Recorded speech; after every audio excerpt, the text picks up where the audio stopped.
All right. Good evening, everybody.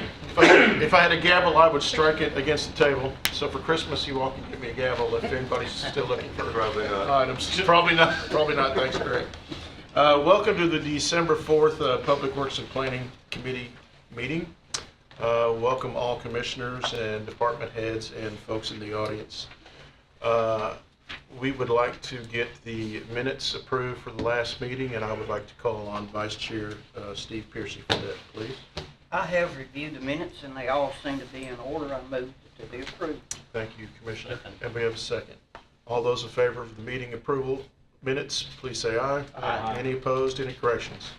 All right. First on the list would be the beautiful Highway Department. Highway Department. Superintendent. Cut that off. Yeah, no, roads, Yeah. yeah. I like the roads, not so much the looks of the superintendent. Good evening, everyone. All I have for you tonight is the new road book. I handed out earlier the motion to accept the book by the road board at our meeting yesterday morning, and everything seems to be in order, so that's all I have for you tonight. All right. For the audience, if you can recall off the top of your head, why don't you give the folks at home an idea of how many road miles that the county, you are in charge of in the county? Well, currently in our, that's information that is on the front of this road book. Currently we have 970 miles, 0.36 miles of county roads. Of those, 292.22 are subdivisions, and 678.14 are just rural roads. All right. Anything else you'd like to add? That's all I have. If anybody has any additional questions, I'll be happy to try to answer those. From the last time this book was printed out to this time, do you have any idea how many new miles is in? Oddly enough, there's only about 2 or 3/10 of a mile difference between this book and last year's book. However, we did adopt 4.3 miles. But with the annexations that took place inside of our county boundaries, whether it be city of Murfreesboro, city of Smyrna, they annexed 4.28.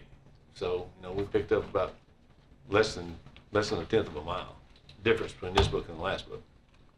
So, it's kind of a wash this year. Okay.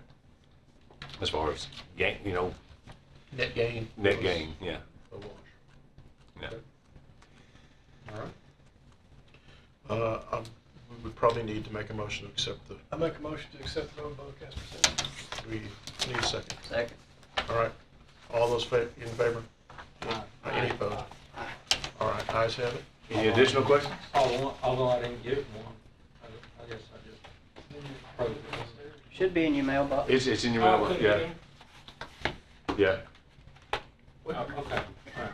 Yes, sir, you should have one. Get it out of my box. Yes, sir, you should have one. And I brought mine, so I'm just gonna give you that and I'm gonna That'd be grab another one. Thank you. All right. Thank you, Thank you. Superintendent Brooks. All right, moving right along, let's go immediately into building codes report. Good evening. Good evening. How's everybody doing? Before I get started into our monthly report, I put a resolution in front of you guys. Typically in the past, after a natural disaster in Rutherford County, the Building Codes Department has approached the sitting mayor and asked him to sign a resolution to waive any building permit fees for the victims of the tornado as they rebuild and clean up. And so this time is no exception. I talked to the mayor yesterday, and he approved this resolution for this tornado that happened on November 2nd.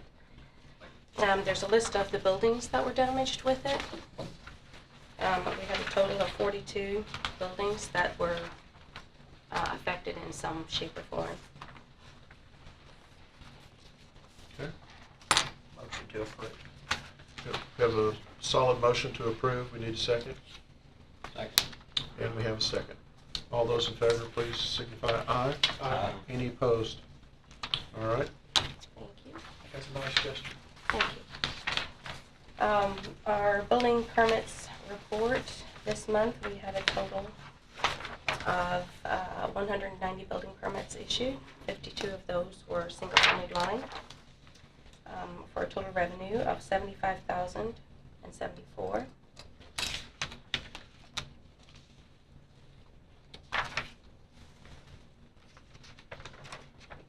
If nobody has any questions, I'll move on to development tax. Development tax, we collected a total of $218,250.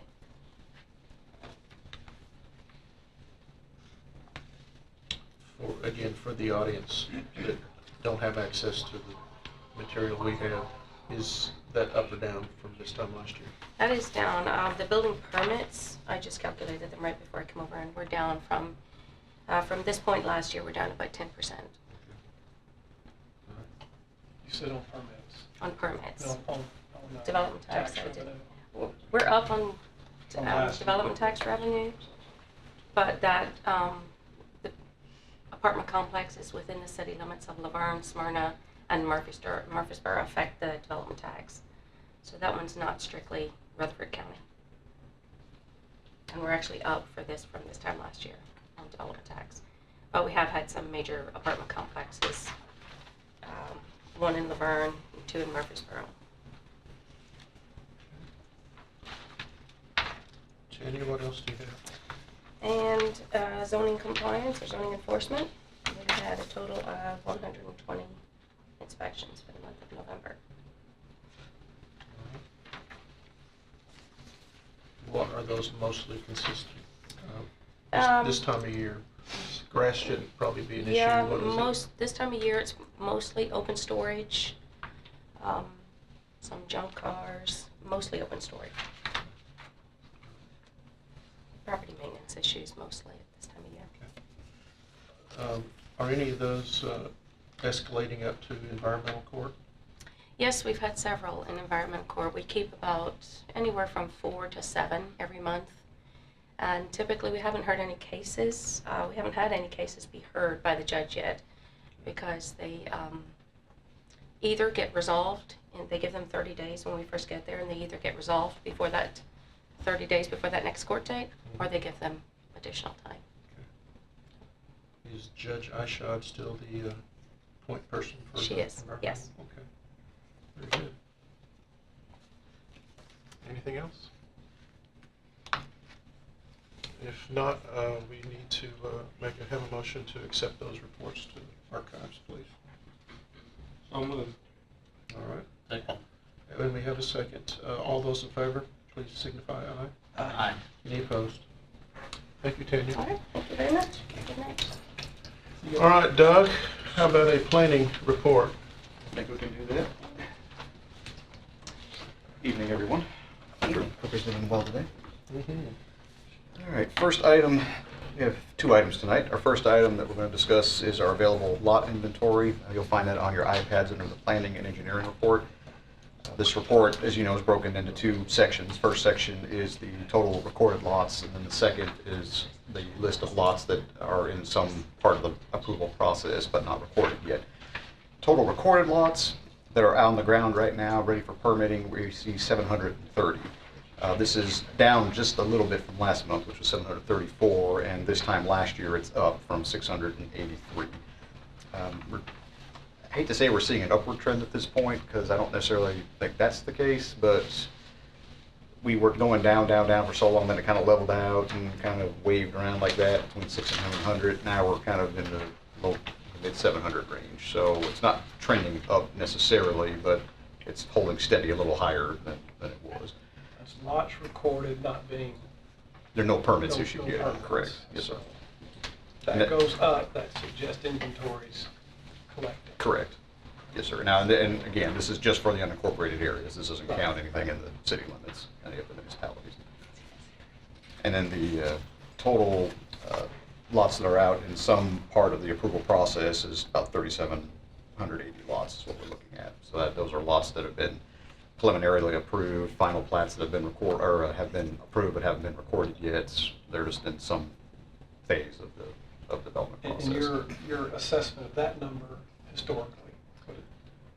Well, actually, that's pretty much held fairly steady over the last several months. There's a few big subdivisions we have in there. I don't track that one. There's no reason I couldn't start, but I haven't tracked that one as like I've tracked the recorded lots, but it wouldn't be hard to do. So we can work on that. Just wonder if you had an instinct of that's okay. It's pretty, honestly, that number hasn't changed just a whole lot over the last couple years, or last year or so, I should say. So Doug, Commissioner Dodd is asking some questions that are interesting, and I'm going to expand on just a little bit more. Based on your lot inventory, and this year compared to last, we have a few more, what is it, maybe 6 or 7%, maybe? Yeah, I'd say not quite 10. Right? Many of us look at single-family dwellings as an indicator from an economy standpoint, because as single-family houses increase or decrease, so does everything that supports that. Commercial development, everything. In my business, it's an economic indicator.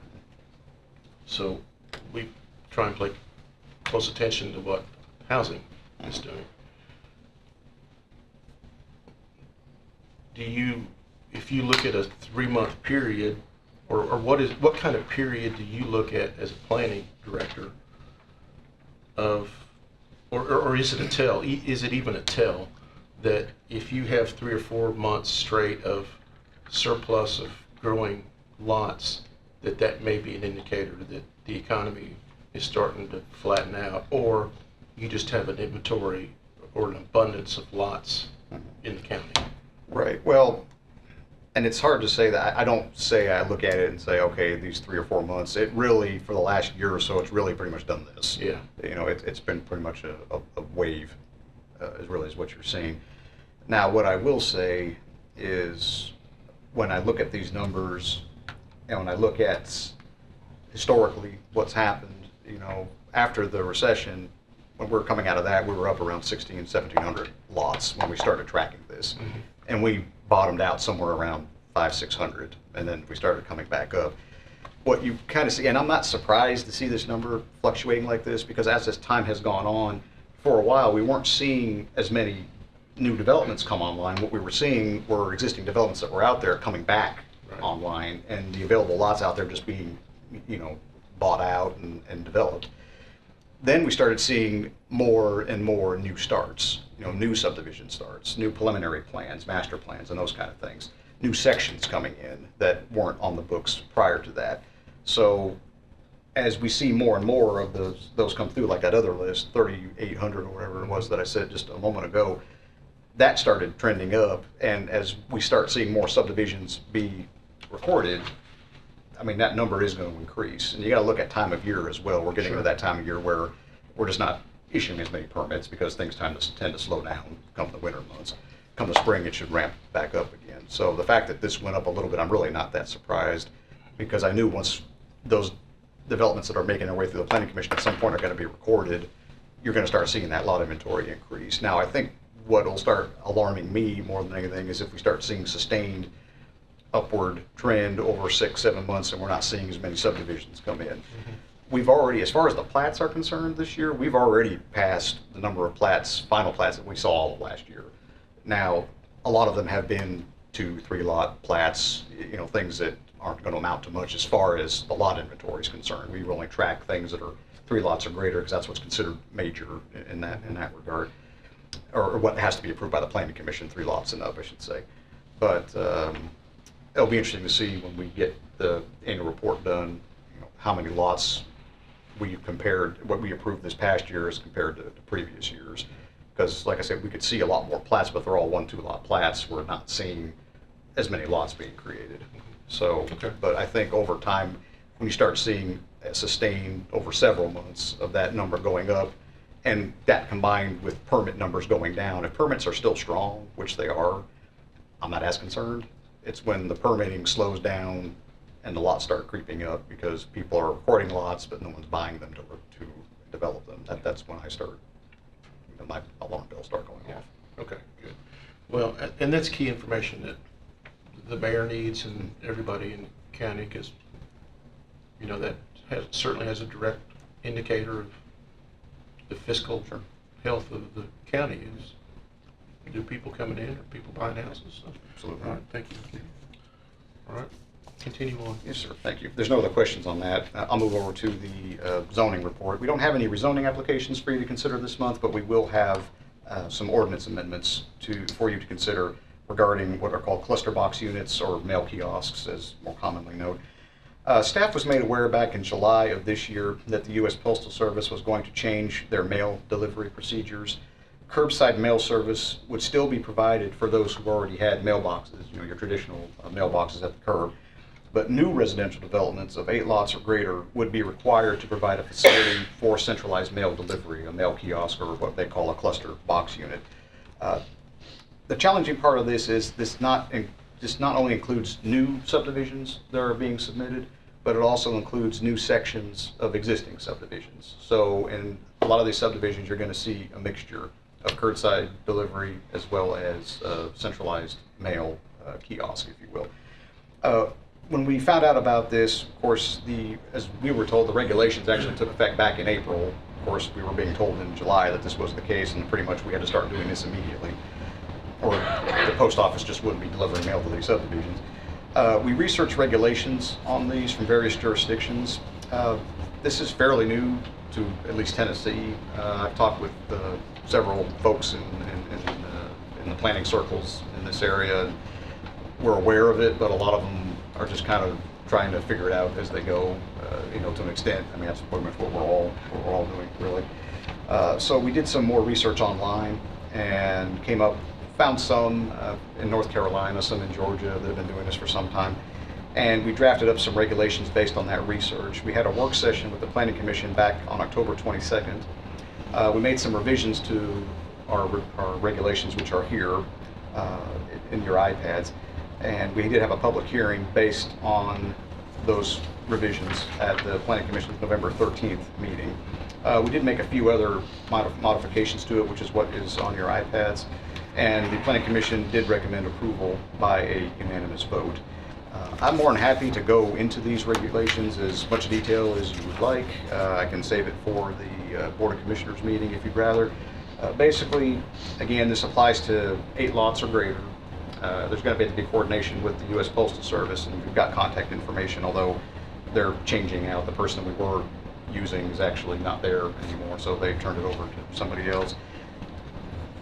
When it boils right down to it, what we're looking at here is requiring that these centralized mail kiosks are on their own lots, but we're going to allow them to be on lots of less than 15,000 square feet. They can make it big enough just to do what it is that they need to do.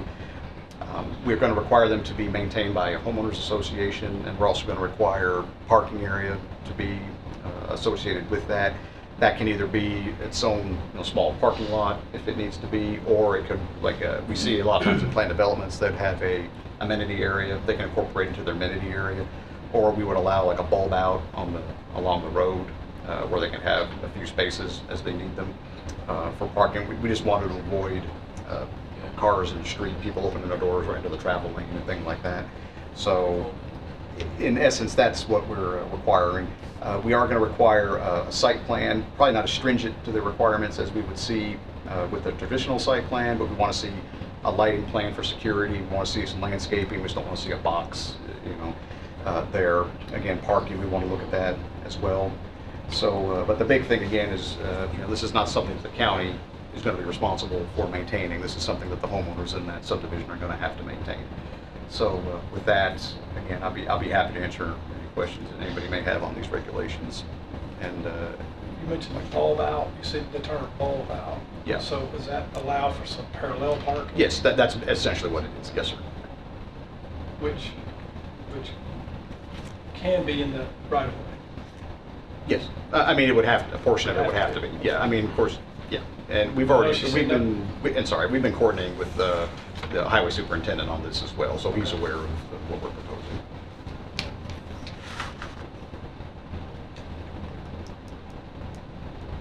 Any questions for Doug? We will need to approve his report as well. I make a motion to approve his report as presented. Thank you. We'll need a second. And we have a second. All those in favor of the planning report approval, say aye. Aye. Any opposed? Doug, thank you. Thank you, appreciate it. See you Monday. All right, Mr. Nolan. How are y'all this evening? Very good.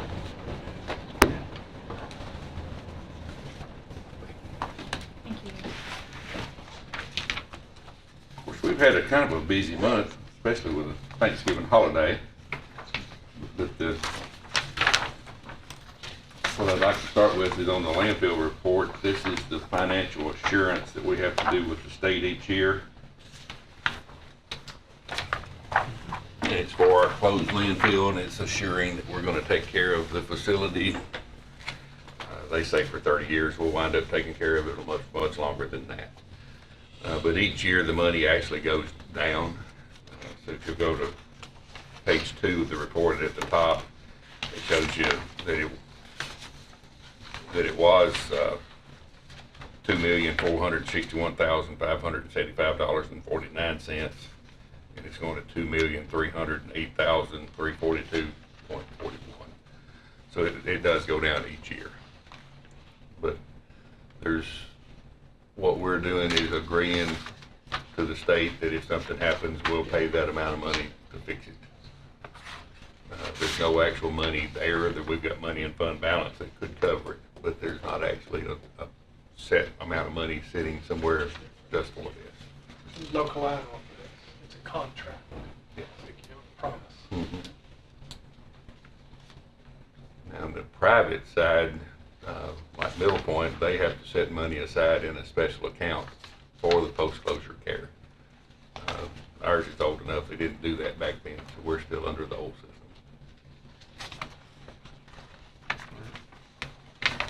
This will be roll call. All right. We'll take these one at a time. So since this has got money involved, this will require a roll call vote of approval.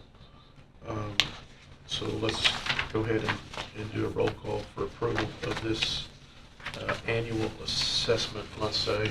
Might have to have a motion to approve. Oh, yeah, I'm sorry. Thank you, Mr. Vice Chairman. Motion to approve. Motion to approve and a second, please. Second. Thank you. Now we'll do a roll call. That was filled out.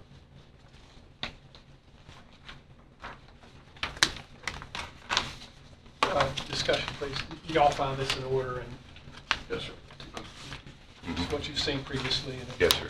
We do it each year. Met with Mr. Nolan today and go ahead and sign off on that, so it's good. And we actually just received it today. Any more discussion? Commissioner Dodd? Yes. Commissioner Piercy? Yes. Commissioner Sereno? Yes. Commissioner Rather? Yes. Commissioner Cush? Yes. All right, Mac, thank you. If you look at our landfill report, as you can see, we've not been very busy. About 11% of what we took in was free trash, or free brush. We don't do trash anymore. But we're still keeping it open so we can burn that brush. We were approached by the city of Murfreesboro after their tub grinder burned, if we could burn all their brush. We can't. That's way too much for us to even to try to attempt to burn. So we'd like to try to help them out, but we can't deal with that volume of brush. Now, they do somewhere in the neighborhood of 35 to 38,000 tons a year. We can't burn that much. And last month, we discussed the free service out there. And we decided to continue that discussion this month. So if you want to Yeah, do go that ahead. this time, okay. Yeah, go So as you can see, there's not a lot of income. Of course, this time of year is not really a tree trimming type season as much either, so it's actually down a little more than what the average would be.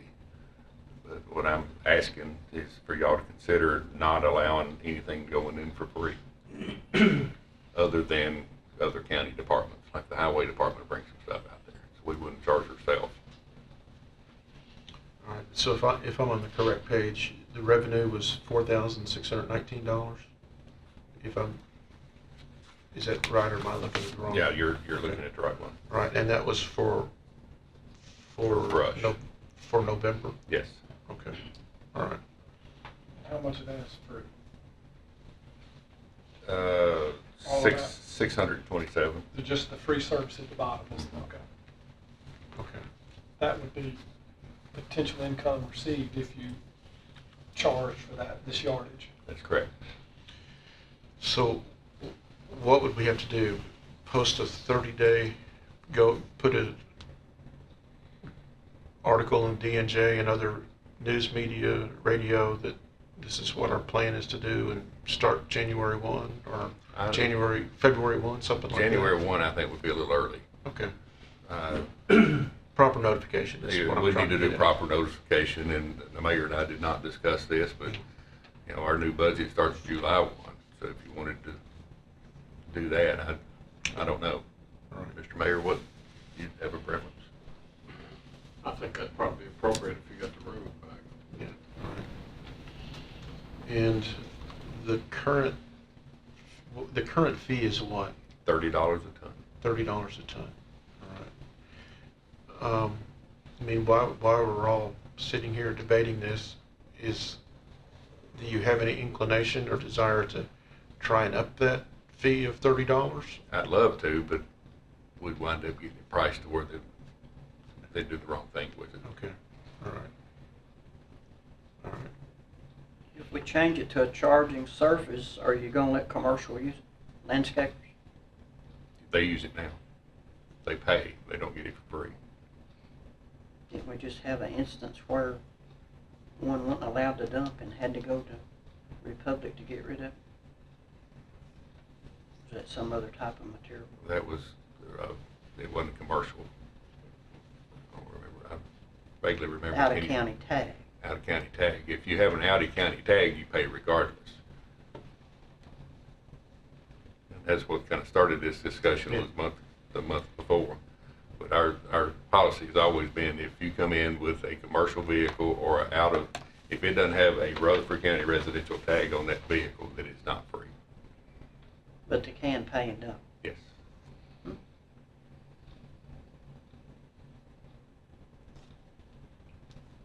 And usually that argument ensues after they've already unloaded, when they're sitting on the scales to pay on the way out. That's the reason we would like to change the policy to where when put a sign up on the gate, nothing dumps for free. That way everybody knows it's the new policy. This is just at the landfill. We're not talking about recycle centers. Oh, we can't do This that. is just landfill. Right. Right? And in addition is another discussion. They can be separated or they can be tied together. Would be the tires collected at the convenience centers. And at the landfill, if you bring more than 10 per year, you pay $1 each. If you bring them into the convenience center, we have no way of collecting that. You know, so we could discontinue accepting those tires at the convenience centers and have them all directed straight to the landfill. Yesterday, when we started the day, we have 3 centers that collect. Eagleville had 4 tires. Craner Road had 13 tires, and Weekly Lane had 37 tires.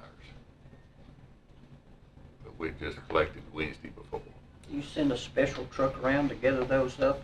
Or? We send our litter crew with a truck and trailer, and they'll have inmates with them, and they can load as many as 200 tires on a load, and they'll take them to the landfill. Of course, they get weighed in and out. We don't charge ourselves for them, and they get stacked onto the trailer.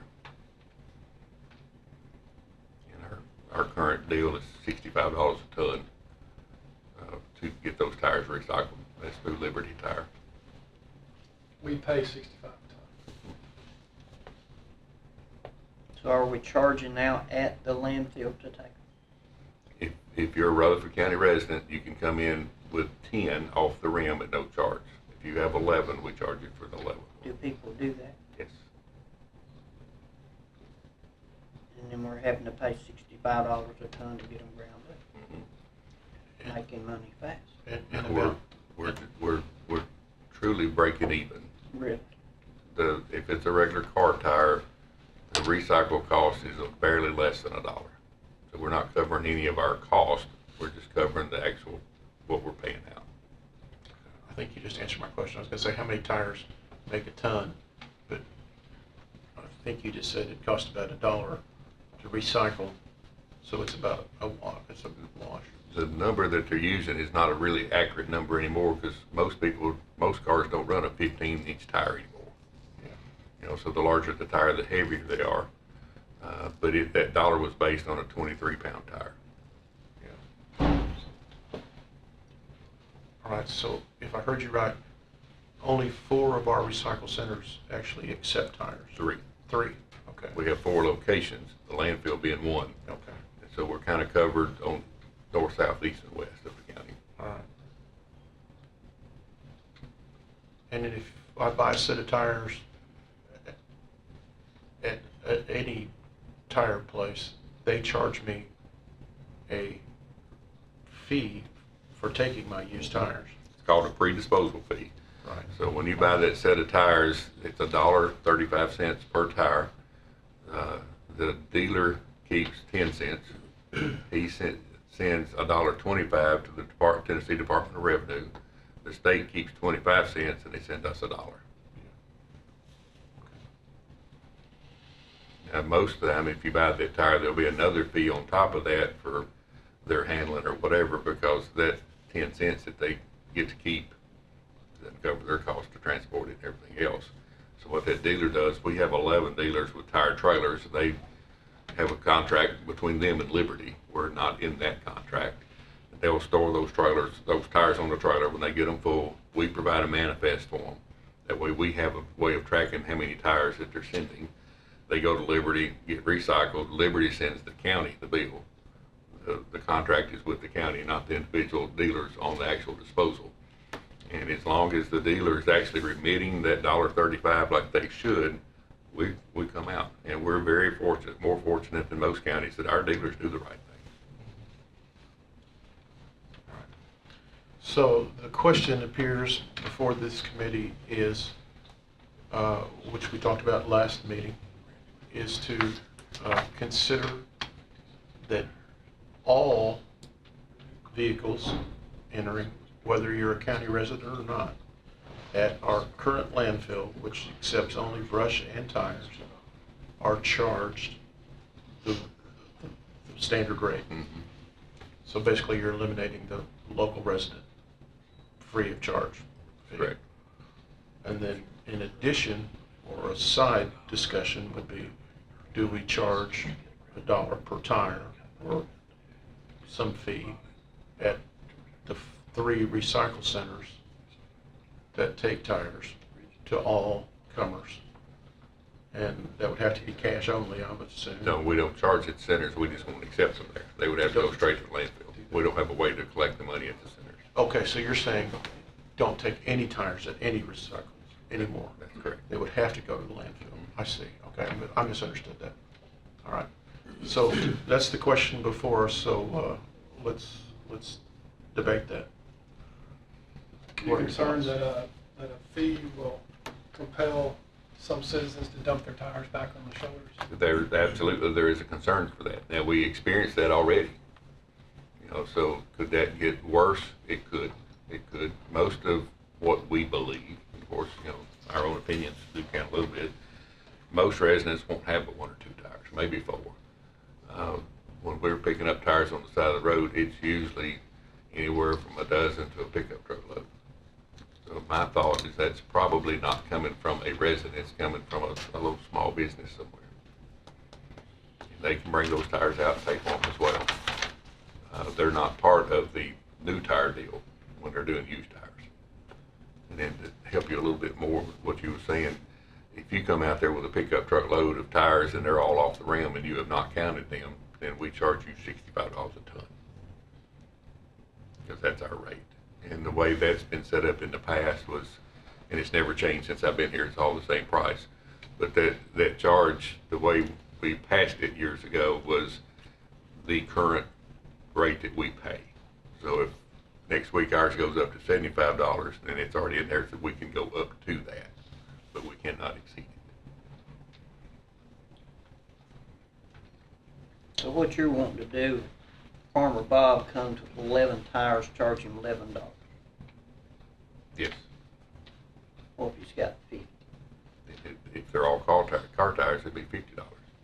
What if Jimmy John's Tire Service down here brings 50? The same price. Same way. That could eliminate some of this dumping dump truck loads at the end of dead-end roads. I would hope it would, but my fear is those individuals that's willing to dump it in the road, they're not willing to pay anyway, because they could come to us already. If it was advertised that they could bring them to the landfill for a single dollar a tire, I believe it would help. It could. Because most people don't realize what they can do with them anyway. Now, what you need to be cautious with there is the single dollar per tire would be for a passenger tire.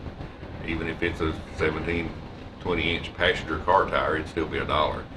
But the larger tires, like our garbage truck tires and all that, that's going to be by weight.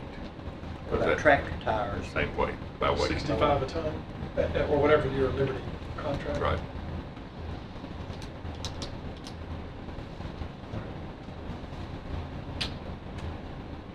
Think that's detrimental to the hardship on the farmers? I don't know. You know, a lot of people's not gonna like it. A lot of people will. They'll find out that what they can do with those 4 tires in their garage, you know, and get rid of them for $1 a piece. That's cheap enough. Yeah. I know last month we talked, when we were talking about this $4 fee and other things, and then the question was raised,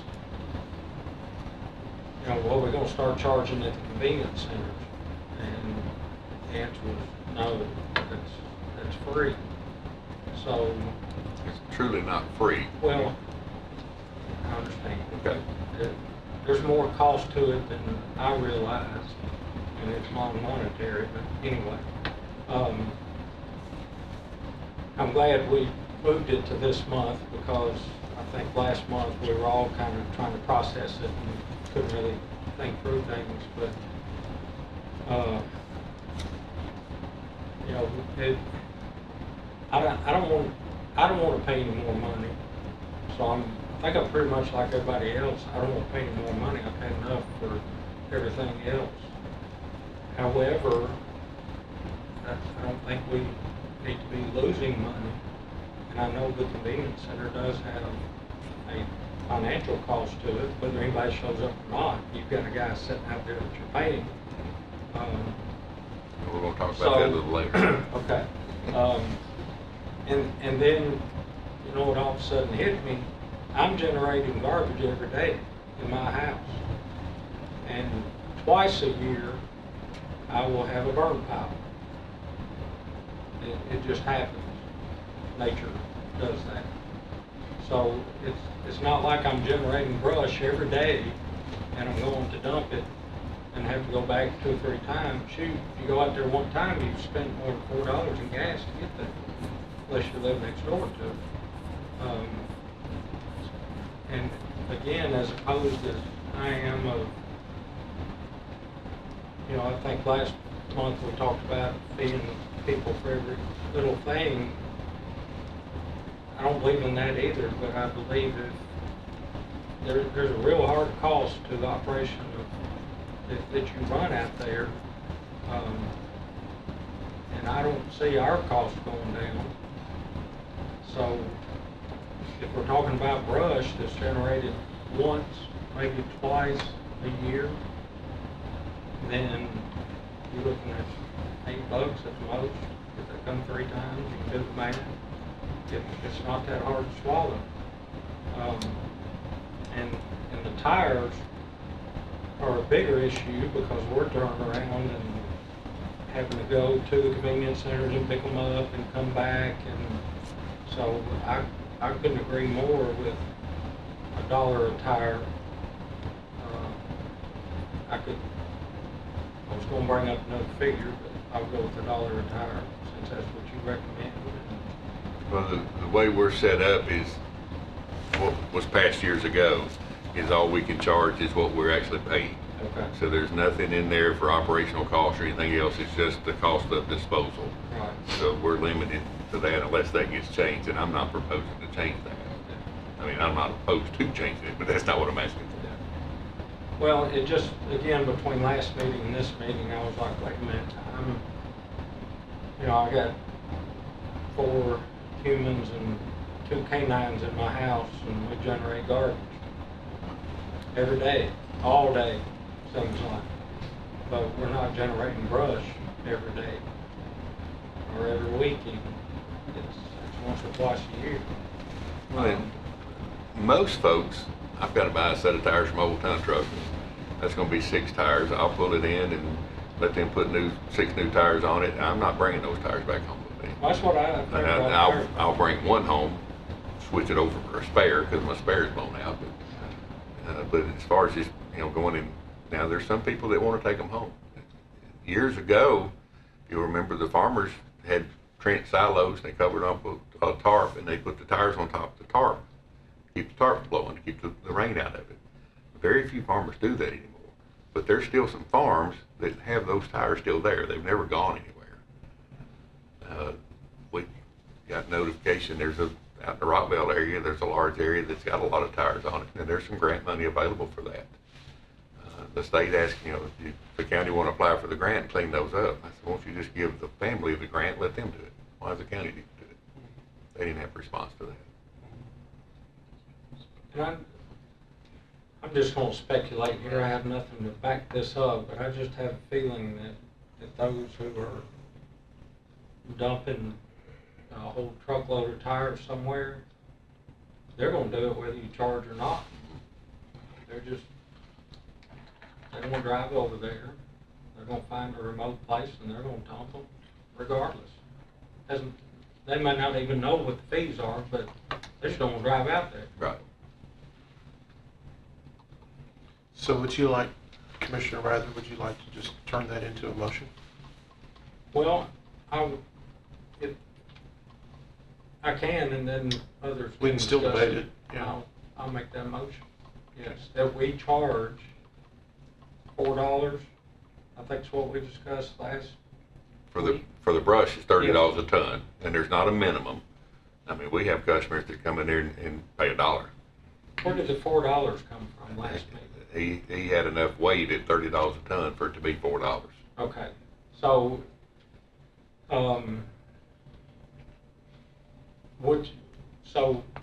what you're charging now, you're saying charge $30 a ton? It's the same price we are charging, but Okay. we don't accept any at no charge anymore. That's what I'm saying. Okay. We're eliminating the free service, the free dumping charge, basically is what we're doing. Okay, so I'll make the motion that we eliminate the free services at the landfill. Are you talking about just brush or tires and brush? Yes. Tires and brush. Okay. Yeah. Is that worded like you think it should be? I just wanted to make sure, because he was talking about brush. Right. Yeah. And if all free services would include, or could include, doesn't have to. So I just wanted to make sure you're all voting on what you want to vote But is on. I just looked at how much garbage I generate and how much brush, and then we started talking about tires. Well, how many tires do I generate in my house? I have 3 vehicles. I have 2 business Basically vehicles. eliminating the free service. 4 every, 4 years, We'll find out. 3, Depending on how 4 much you years. drive, it's, the average is a little over 3 years. Yeah. So, it'd be worth it to me instead of, going across my neighbor's fence to drive them over there, and that's happened to me. They got dumped on my yard, but, All right. Mac, the tire rate is what? It's $1 per tire for For an individual tire For Is commercial? that what for you want? anybody. Is that what you want in here? Because Mhm. So that's how we charge. It's That $1. they designate the truck tires, the larger The tires. larger, for a passenger vehicle tire. Does that include a pickup truck? A pickup truck, yes. Okay. My ton truck would be debatable. Okay. It's 4-door crew cab dually. It's passenger, but it's not. A bus is a passenger vehicle. Yeah, but it has larger tires. You're right. Still a passenger vehicle, you better fix it Okay. somehow. Is that the only cost you want in this motion? $1 per tire or $65 a ton.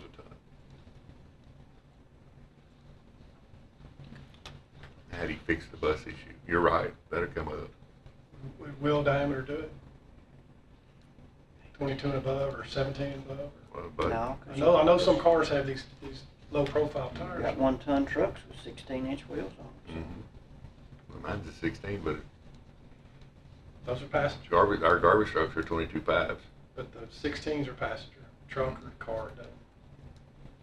Got 920s, 1020s, every size.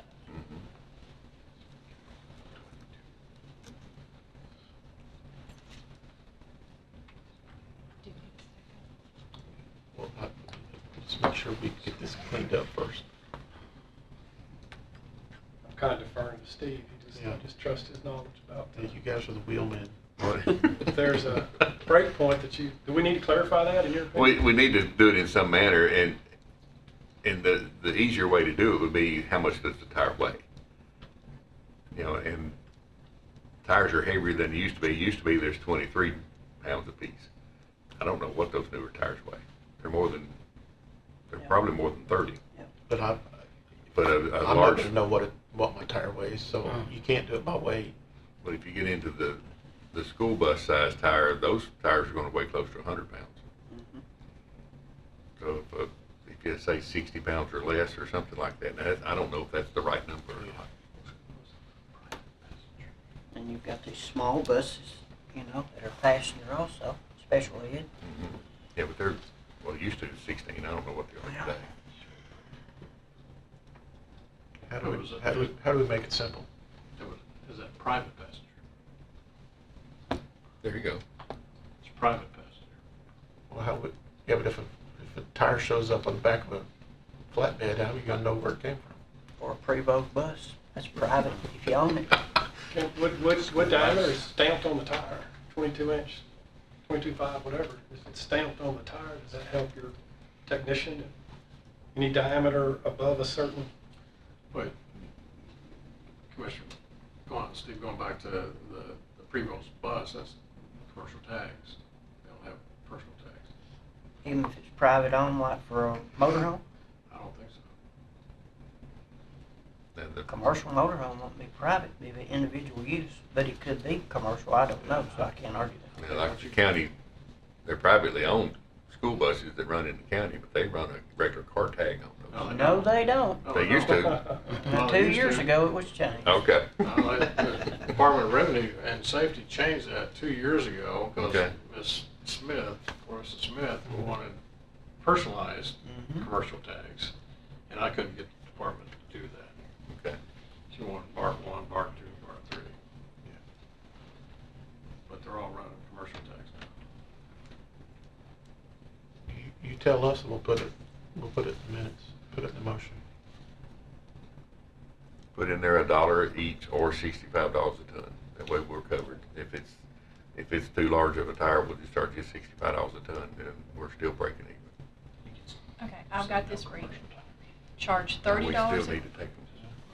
charge $30 a ton for all brush at the county landfill, and charge $1 per private passenger car tire or $65 a ton for tire disposal, and eliminate all free services at the landfill, at the county landfill. Should we say all vehicles, residents or not? Yes. Because that part of it, it doesn't matter if you're a resident, we're still taking care of the tires because we're taking care of our businesses, people. Yeah. Okay. It's one of the only functions that solid waste does that takes care of a business. So we have the motion, we don't have the second. I can see that. We have a second. So all those in favor signify. Read the motion, please. Yeah. Yes, sure. Okay. Charge $30 a ton for all brush at the county landfill, and charge $1 per private passenger car tire or $65 a ton for tire disposal. How about for other tire disposal? For other tire disposal, whether a Rutherford County resident or not, and eliminate all free services at the county landfill. Beginning of whatever date y'all choose. What about stop taking it at the 3 centers that you were gonna stop? Does it need to be in there? Yeah, that, you're right, that would need to be in there, just to clarify. Thank you. And do we want to just do that the next budget year, or we want to do it? Beginning July 1 of 19. Okay. That way we can try to get the word out as best as possible. All right.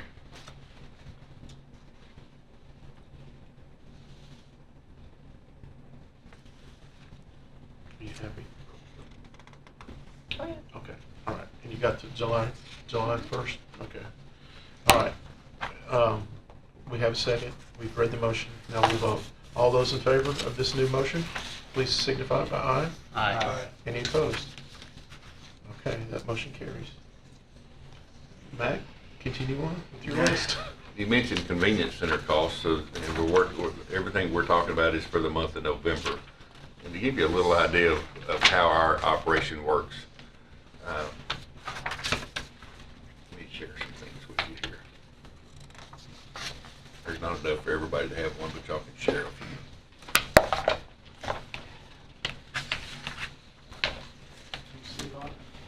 Same thing here. Is that in this packet? Okay, we'll share. Well, I'll You get take it. back first. So if you'll look at this first, that first page is all of our drivers.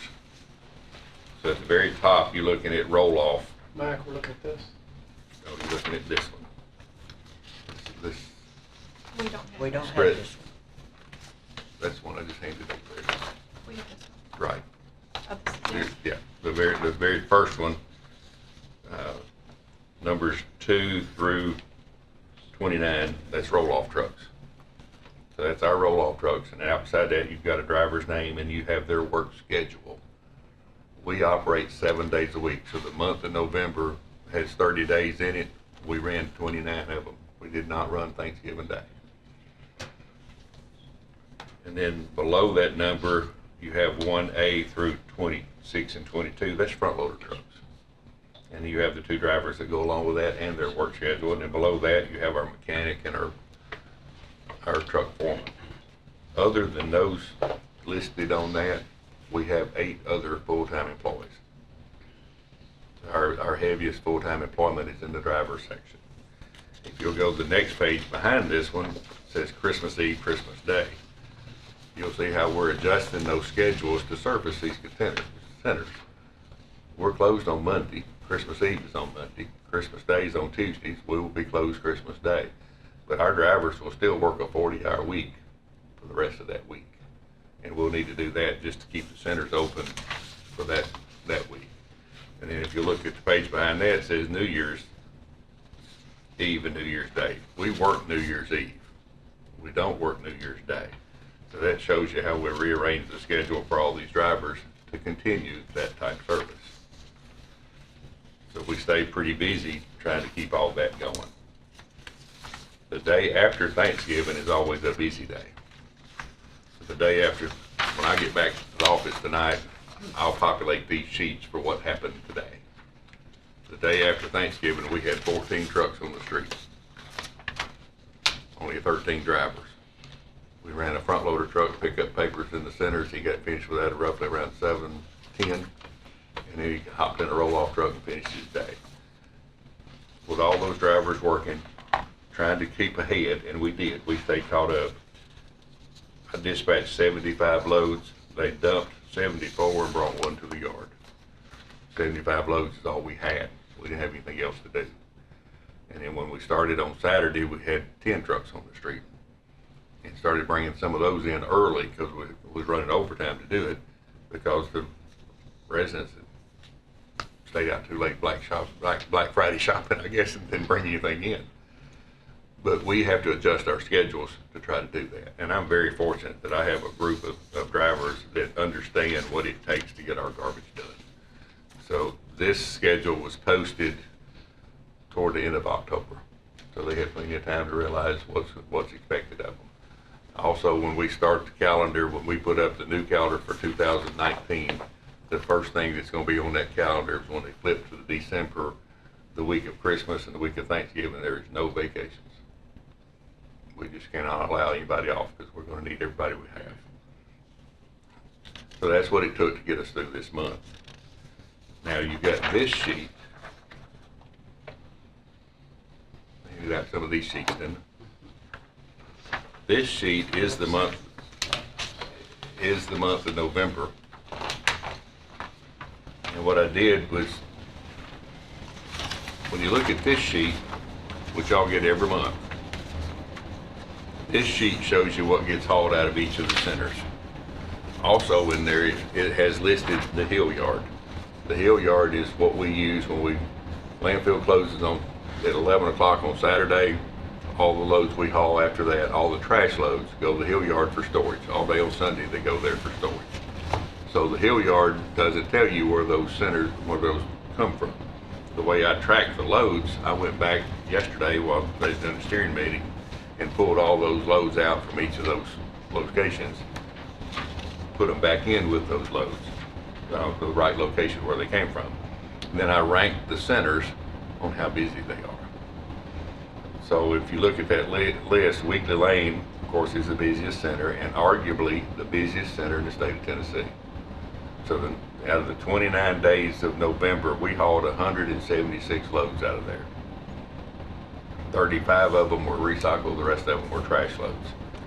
We worked a 29-day month. So that's an average of 6.06 loads per day that came out of Weekly. If we were to change to work a 5-day work week, because the centers are closed on Mondays and Thursdays, let the drivers off on Mondays and Thursdays, and we just ran 5 days, that would have been 8.38 loads have to be hauled out of there on average every day.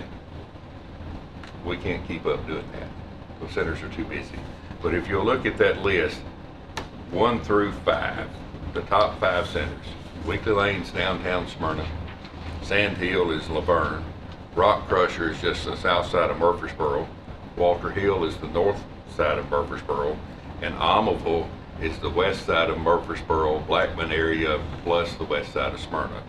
Those 5 centers, the smallest or the least loads was out of Almaville at 100, and the rest of them higher than that. And then the 6 busiest centers, Las Casas, and then we're going to get to the centers that we need to discuss later. Rockvale was 7th, and Leanna was 8th. Also, if you'll look at that list, we get a lot of complaints from the Rock Crusher Center users about having to wait in line. 5 miles further south is the Christiana Center. If you'll look down at the bottom of the page, it ranks number 15th. There is no waiting at Christiana. So instead of waiting 15 minutes at Rock Crusher, drive the extra 5 minutes down there and use it. We have that capability. At Rockvale, 42 loads came out last month. The next centers close to that is Eagleville that had 27 and Rock Springs that had 33. Now they're a little bit further drive than that, but it's also the opportunity to go somewhere else. Rockvale and Leanna are the smallest 2 centers we have, and we're going to talk about those in a little bit.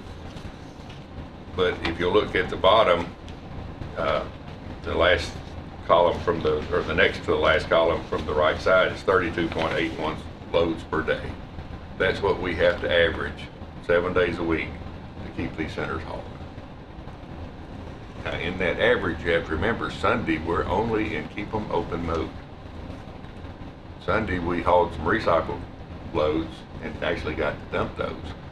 And we put 17 compactors on the hill yard. And so we started dumping on those today. We have enough locations. The concentration of people don't match the locations really well. That's where I want to go with that. Any questions on that part? You started off with the driver scenario. Mm-hmm. Is that just to start painting a picture? Yes, of how many drivers it takes us and to keep them managed. And we are fully staffed. It's the first time we've ever been fully staffed. A lot of that's been by choice. And then part of it was just couldn't find anybody. And we're fortunate enough to be fully staffed. If somebody needs to take a vacation, we can pretty much let them have that vacation. We cannot let two have the same week though. But we don't let them have the vacations on those holiday weeks.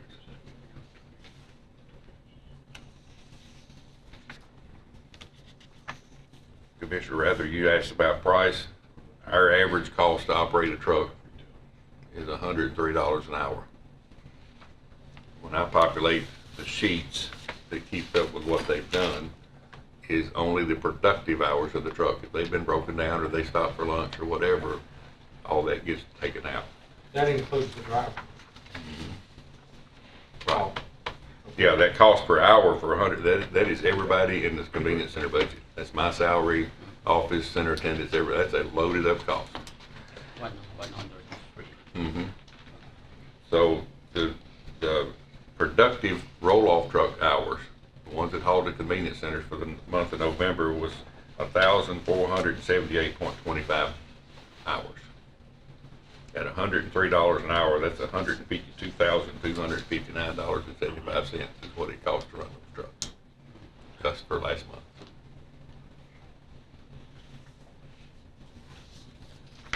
The reason we don't clean out the centers is we try to only haul full loads. Because it's going to cost us $103 to operate the truck per hour, whether it's hauling a full load or not. So that's for the month of November. December, I'll let you know those numbers next month. But this first week of December, we started out with 76 loads yesterday and had 5 drivers on the street hauling them. I think they hauled 33. And then centers were closed. Usually what happens to us on Tuesday is the centers will generate more loads on Tuesday than we can haul. Tuesday's the busy day. And then throughout the week, we start gaining on it. Thursday, we're closed, so they're not generated loads. That's when we get almost caught up. And if we go into Friday, I like to go into Friday with 25 or less loads. That gets the driver started, the loads start getting generated. We try to stay caught up. And then we'll try to struggle on through the weekend. Where are you headed? Where am I? No, you go ahead. Where are you headed with this? Where I'm picture headed, you're painting? well, this picture I'm painting is I'm really proud of the crew that we have. We can keep up with it for now, but as the volume of trash grows, we're going to have to change something to change with that number. As the number of residents that they were talking about earlier increases, we're going to have to increase some things in solid waste to go along with it. And we finally increased to what we've been budgeted to have. We've been fortunate that our budget has been funded, but we didn't spend it all. We didn't need all the drivers, so we didn't hire the drivers and all that type of stuff. Well, we finally gotten caught up now to where I think it's roughly $5.5 million budget for all 5 budgets. And we're going to spend all of it, just about all of it in the convenience center side anyway. Landfill, probably not. Some other areas, probably not. In addition to trying to save some of these loads and some of the haul costs, we discussed Smash It. We've used Smash It twice this month. First time was November the 19th, the Monday before Thanksgiving. Trying to gear up to be ready for Thanksgiving. We had them smash 22 total loads. And they actually saved us several hauls. And then last Thursday, we had them smash 8 loads. And it's a learning process which centers to use it in, which ones not. Rock Crusher was one of the centers. They've got 9 open tops. We hauled 5 out of there. They crushed 4. They refilled those 4 and generated 1 more load on Tuesday. So it didn't really give us the right bang for the buck there. At Almoville, we have 8 full ones. They had all 8 full. We crushed 4. And we wound up hauling 4 out of there the next day, so that didn't help us there. The longer locations and the ones further down that list of how busy they are, those are the ones that it works best. So some of the loads we did was Craner Road, Epps Mill, Christiana, Fosterville, and Eagleville, it worked really well there. At Epps Mill, we crushed 2 loads that were 3/4 full on the 19th. And we wound up hauling them on the 23rd. So, you know, we will use them again, but it's a balancing act on what is going to make the most financial sense for us. Any questions on that part? Informational purposes only. Yes, and it's kind of leading up to this part. I do want to ask, I want to falling out of your chairs when I ask this question. I mean, but, you know, you see FedEx trucks and UPS trucks traveling in those interstates and they're pulling 2 trailers. It's on out. Is that possible? It is possible, but you got to look at where it's feasible. Before I came here, the county had a trailer. They bought one and they was using it with intent for Eagleville. A good driver could round trip 2 loads out of there to the landfill and back before one driver could haul the trailer because of the extra haul. When I was working for a private company, I ran out of Shelbyville. It works well pulling out of Shelbyville. It's a little over an hour run. It's an excellent, But our loads, our distances aren't great enough to warrant that. In all your figuring and numbers and graphs and all this, do you have any idea how many hours, man hours was spent waiting in line at the Republic landfill to dump? No, to answer your question right off the bat, no. This morning, the landfill was running really smoothly, and the drivers were running pretty much on schedule. As the landfill got more busy, that slowed down. Yesterday was the same thing. When I dispatched, that's what I was showing you, when I dispatched those loads, I know how long it should take the landfill runs right. I had a driver come in at 3:30 yesterday afternoon. He said, "Your times didn't work today, brother." His dispatch to be done at the landfill at 2, based on the times being right. So there was an hour and a half of time that he spent in the landfill more yesterday than he should have. That kind of answer your question. Well, I know the line's backing out on Jefferson Pike, interfering with traffic, so I know they're tied up for a pretty good while. Right. You know, it's not all the time, but it's quite often. Mhm. Quite often. Now, I've also heard that MTSU is taking their trash a lot of times to the receiving station in Nashville because they can drive down there and dump it and be back before they can get halfway through this out here. That is true. They've been going up there for quite some time. Part of it is the time that it takes to get in and out. Mhm. The other part of it is they're not driving into the trash. Right. When they go up there, they're dumping on a concrete floor, they dump out and they leave and go back. And they keep their truck cleaner, they have fewer flat tires. I mean, there's a lot of advantages to going to a transfer station. If you look at this draft, this is the preliminary elevation draft for the Leanna Center. We had the meeting last month. We've decided we need to go ahead and go through with the process. We've done some rearranging on the center to allow for more of a sediment pond area. This piece of property is relatively flat. You know, so we've got to do some grading to get the drainage to go into that sediment area, but the sediment area is quite a bit larger in footprint just because the property is so flat and it's so shallow to rock. And then you'll notice that the Tomberlin family is on the south side, and they really didn't want the stuff really close to their home, so we did our best to get all those containers as far from that house as we could. Without enlarging that sediment area, the compact area had to move toward the street further. Was that berm always, I don't recall seeing that that's been added? Yes, that has. That's, in the water quality world, they've changed. We built a new sediment pond at our landfill, and before we ever got finished with it, we had to go back and redesign it to put in a 4-bay. So that's what that actually means, is that there's a 4-bay area to catch the sediments first.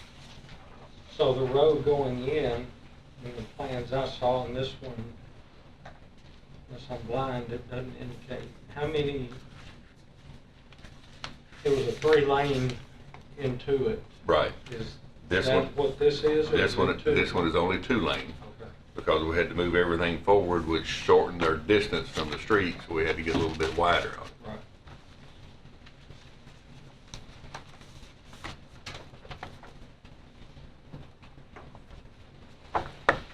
So, we're not discharging any greater quantity of water onto the neighbors by use of this pond? so Right. No concerns about Yeah. their sinkholes That's or no correct. negative impact on them from Right. the discharge standpoint? That's correct.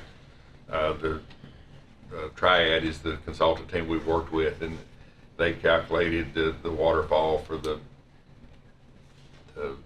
100-year floods and all that type of stuff, and that's what it's designed for. It also includes if and when we ever build a solid waste building on the same piece of property, but just to the north of the center, that's already included into the drainage. So a nice key feature is on the entrance drive, you have 2 lanes now that will stack cars off of Sulphur Springs Road. So approximately how many cars will be able to stack there on the entry? Do you know? I do not. Okay. I don't know that. I can't really tell the distance of that from the gate to the. Well, But originally it was 3, was it not? 3 lanes Yeah, wide. but they had to yes. scoot it over to get away from the And then the other, Dublin property. other advantage here, not only do you have the stacking capability, but opposed to the current center, you can have as many as 4 lanes of travel instead of 1, as far as getting to the compactor. Okay. So this part is just for the convenience center? Are we still doing the fire station? It'd be You a- just don't have that on you? Right. And the reason it's not on here yet is we'll have to get this up and built, close the existing one, and then tear everything down to, or the old center down to where we could build a hub. So it'd have to be a phased approach. And then the other thing, logistically wise, we're trying to see if we can do it and save money to where part of the fencing for the new center will also be used fencing for the existing center during construction. So you'd still come in roughly the same way. So that entrance where we're coming in now will have to be widened and fixed first. And then the fence put up from there all the way to the new center. That way, that's our security part. And then part of that fence at the old center will be taken down and changed when we move it again. Our whole intent here is to not interrupt the operation, not have to close that center off. Okay, Leanna currently is ranked, you say, number 8 in terms of size out of 15? In terms of how busy they are. Okay. And you also said it's one of the 2 smallest. It is the smallest. After these improvements, where will that push it in terms of size? In terms of actual footprint, it will put it somewhere in the neighborhood of the top 4. Okay. Christiana at the bottom is a large center, just not need that much space, but that's what we have. Okay, all right. And refresh my memory, currently are people having to park on, are they stacking up on Sulphur Springs right now to get in? Occasionally they will. Okay, all right. So this, by all means, is a sure enough safety concern that we've addressed. Mhm. All right, all right. If it grows, will it take in more tonnage? Possible. Would that- It's Does possible. that mean more people have to choose to go there? You see what I'm saying? Is Mhm. making it bigger and investing all this, does it necessarily make our 15 systems more effective? Or 15? It doesn't, you're right, it doesn't necessarily. The people that use the Leanna Center are, of course, the people that live around there. And then you've got people that live on that side of Murfreesboro, the Thompson Lane area, that type of stuff, they'll go there as well. You'll have a few, but a very few that come out of the Smyrna area to come there. I think it will increase it some, simply because I know of a few people, more than a few people, that don't use it. They just don't have time. So that they go somewhere else. And I don't know how many times I've driven over there and pulled into the Church of Christ and turned around and went back home because I could see the line down the Sulphur Springs Road. Right. And before we rerouted traffic into it, it was backed up towards the triway, throughway. Now our configuration, they're actually backing up on, coming from each direction, they'll line up. Now that's not an everyday occurrence, but I've seen them backed up more than. When I came by Sunday morning, was about 11:45. When I leave church, I come that direction. Of course, there was cars in the center, and there was cars all the way across the ball field parking lot, and you could have probably gotten 2 more turning off the road. Now, the car spacing up through there was a lot wider or more distance than it had to be. But, you know, they were still being safe, but it wasn't out on the road at that time. And of course, I keep a radio at home, and about 1:15, the driver was over there swapping out the center. You know, the compactor got full, so he was swapping it out. When he left, he said, oh, they're lined up both directions. Yeah. Because we have to literally close that center to do that. And some parked at the store across the street. I've been blocked from getting diesel fuel a couple times. Because people are trying to get into the convenience center. Right. And Mac, this, Stop by a Coke over there, you can tax dollars. Well, Yes, sir. this has grant money attached to it, as I recall. Yes, sir. And it has, I think, an end of December cutoff, the grant. We Or did have- it get extended? We have requested the grant. We got a letter Friday, I believe, out of the 3 grants, the measurement grant and the used oil grant. They've extended till January 30th. Okay. They have not actually said that on the convenience center grant, but right now we think that's what's going to happen. Okay. And refresh everybody's memory about funding. If we approve this, the funding comes from where? Solid waste fund balance, Okay, all right. And the grant will pay for approximately how much of this? $100,000, And what do you think the total cost will be? somewhere in the neighborhood of $400,000. All right. So are you looking for a motion Now, to approve the concept? Are you looking for a motion to approve the expansion? Tell us what you're. no, as far as all the motions, I think we have all those in the right permissions, don't we, Mr. Banks? Yes, sir, we're ready to move forward. Okay, all right.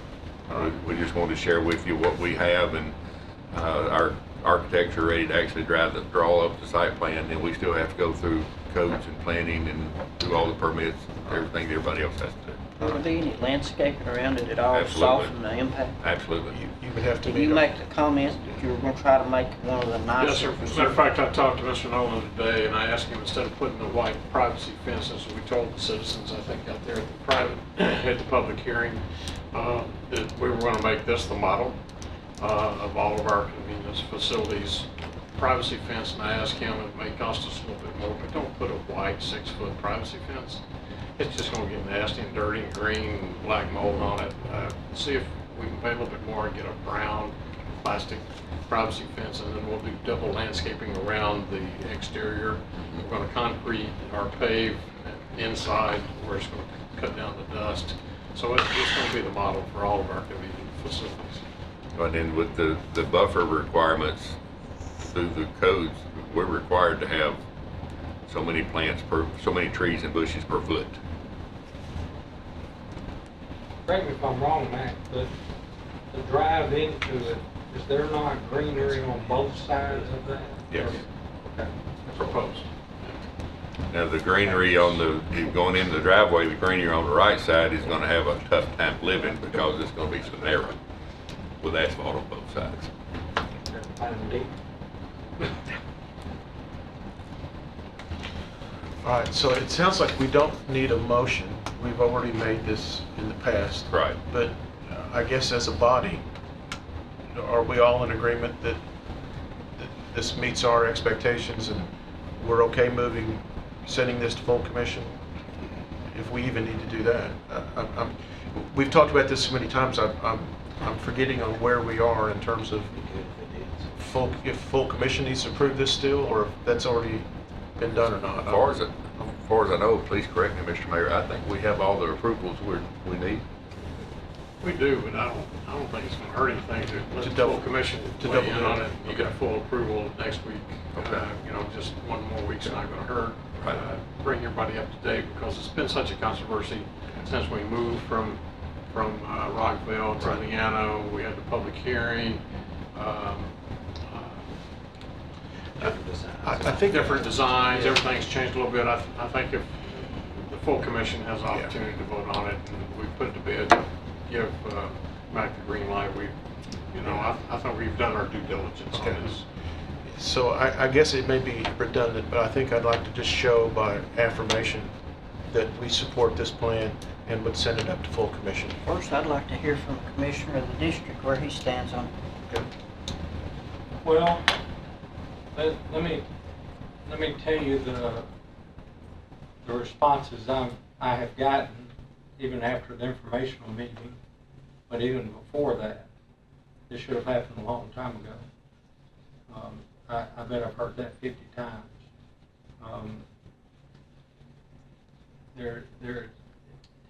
You put something like this, anywhere you put it, somebody's going to have a problem with it. If you put it next to me, I'd probably have a problem with it. I'm a resident too. But it's been there for 35, 40 years. I know 30 at least. There have been, and I don't know the whole story behind this, but I think it needs to come out that some folks got hurt and OSHA got involved in our convenience centers. Is that correct? I was gonna talk about that later when we talk about Rockwell, but I'll go ahead and speak to that. Okay. It happened at our Weekly Lane Center, which is the busiest center. One of our center attendants was actually assisting a resident in unloading the trash out of the back of a pickup truck. The tailgate was still up. They were just reaching over and getting the bags.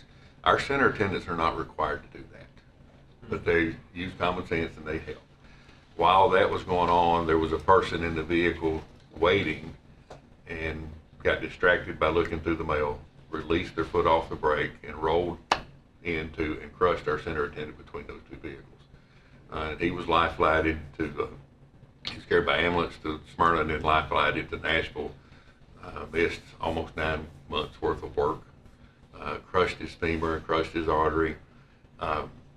Everybody says that you don't need to be unhealthy, but he had poor circulation in his legs because he was unhealthy, and the body had already created other avenues for blood to flow. The doctor said if that had not already happened, he would have bled to death because that artery would have bled out. But when that happened, it was an OSHA recorded incident. And Dan Good with risk management handled it really well with us. We had to figure out something to try to prevent that from happening. So our game plan was to paint the stop bars, ask the customers to sit and wait their turn, only one vehicle in at a time and one person throwing their items away, and try to keep people from walking between vehicles. And we implemented that process. Rockville is the last one to get that implementation just this past month, and we'll talk about that a little bit later. But that's what put us in the situation. Did that create some backups? Absolutely, it did. Because our residents were accustomed to, somebody pulling in, somebody pulling in behind them, and the third one back, and everybody walking their stuff up. So this process, that's not allowed to happen anymore. Prior to, we put up some cones and rerouted people into Leanne.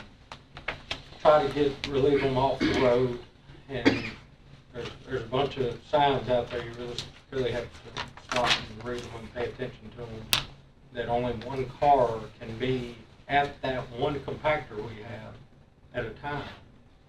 Prior to that, there were people trying to come in the front entrance, and it was kind of getting loaded up, and people would try to come in the side entrance where the others were trying to get out. And then it ended up, everybody was parking in front of the community center and just walking their garbage through all these cars to get to that one compactor. And it was a matter of time, just a matter of time before somebody got hurt or worse. And, the way we do it now, resolve that issue, but it created a further backup than we already had. So, when you've got Sulphur Springs Road with double yellow in the middle, and you got cars backed up on both ends, it's just a matter of time something's gonna happen. If you get on the interstate, I was on the interstate Sunday evening, coming back from the airport, and I was doing 75, and it scared me to death. I got over the far right lane and drove all the way back because people doing 80, 90 miles an hour. Well, somebody's going to get killed. And the more I've watched this convenience center over the last 35 years that my folks have been out there and I've been out there, I'm shocked that nobody's gotten hurt, seriously hurt. So that answered my question. I'm all for it. Good enough. Good enough, all right. So we're all in support, and we're all okay to move this to full commission? Just we'll say aye or nod your head yes. Yeah. All right, good. Well, it sounded like let's just be redundant. Let's make a motion. Okay. Let- committee to support it. I think a consensus is good enough the way Mac and the mayor have laid it out. It sounds like we've done this already. So this will move to full commission for approval. This is for next week. We'll be, yeah, next week, yeah. Commission will be next. Yeah, next Thursday. I know. Go ahead, Mac. Let's talk about Rockvale. Rockvale is where we initially started with this process. The residents that were for expanding and doing things out there never came out and voiced an opinion. At Rockvale, like I said, we started that process of one person at a time. It's actually a little larger than Leanna Center, not a lot. Leanna and Rockvale are the only two centers that are the original centers. Have not been expanded and not been relocated. So the compactors are set to where you can only get to one side at both of those locations. So at Rockvale, what the centers, the residents were accustomed to is pulling into the entrance gate and you're looking right at the receiver box, right at the end the truck backs up to.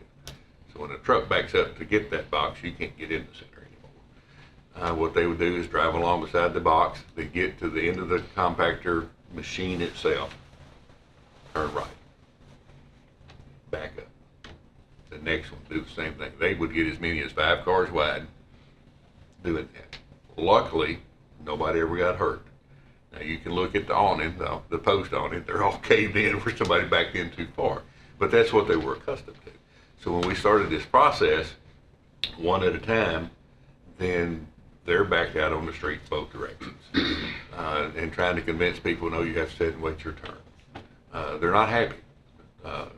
Commissioner Reed has gotten multiple calls. I've gotten multiple calls. I talked to a gentleman earlier, or actually the latter part last week. Nice fella, just upset about the conditions. And he said, you just got to do something. I said, all right, do you have a complaint? Do you have a solution? He said, what do you mean? I said, well, usually if you've got a complaint, you already figured out the solution. Do you have it? He said, we need to move that compactor out in the middle so you can get to both sides. I said, okay, we can do that. We'll have to close the center for 2 weeks. For what? I said, you got to move all the utilities over. You got to pour a concrete pad. You got to sit and wait, for it to cure before you put the equipment on it. It'll be 2 weeks before we open back up. And his reply would kind of shock me, but he was like, well, I'd rather not be able to use it for 2 weeks than to put up with this forever.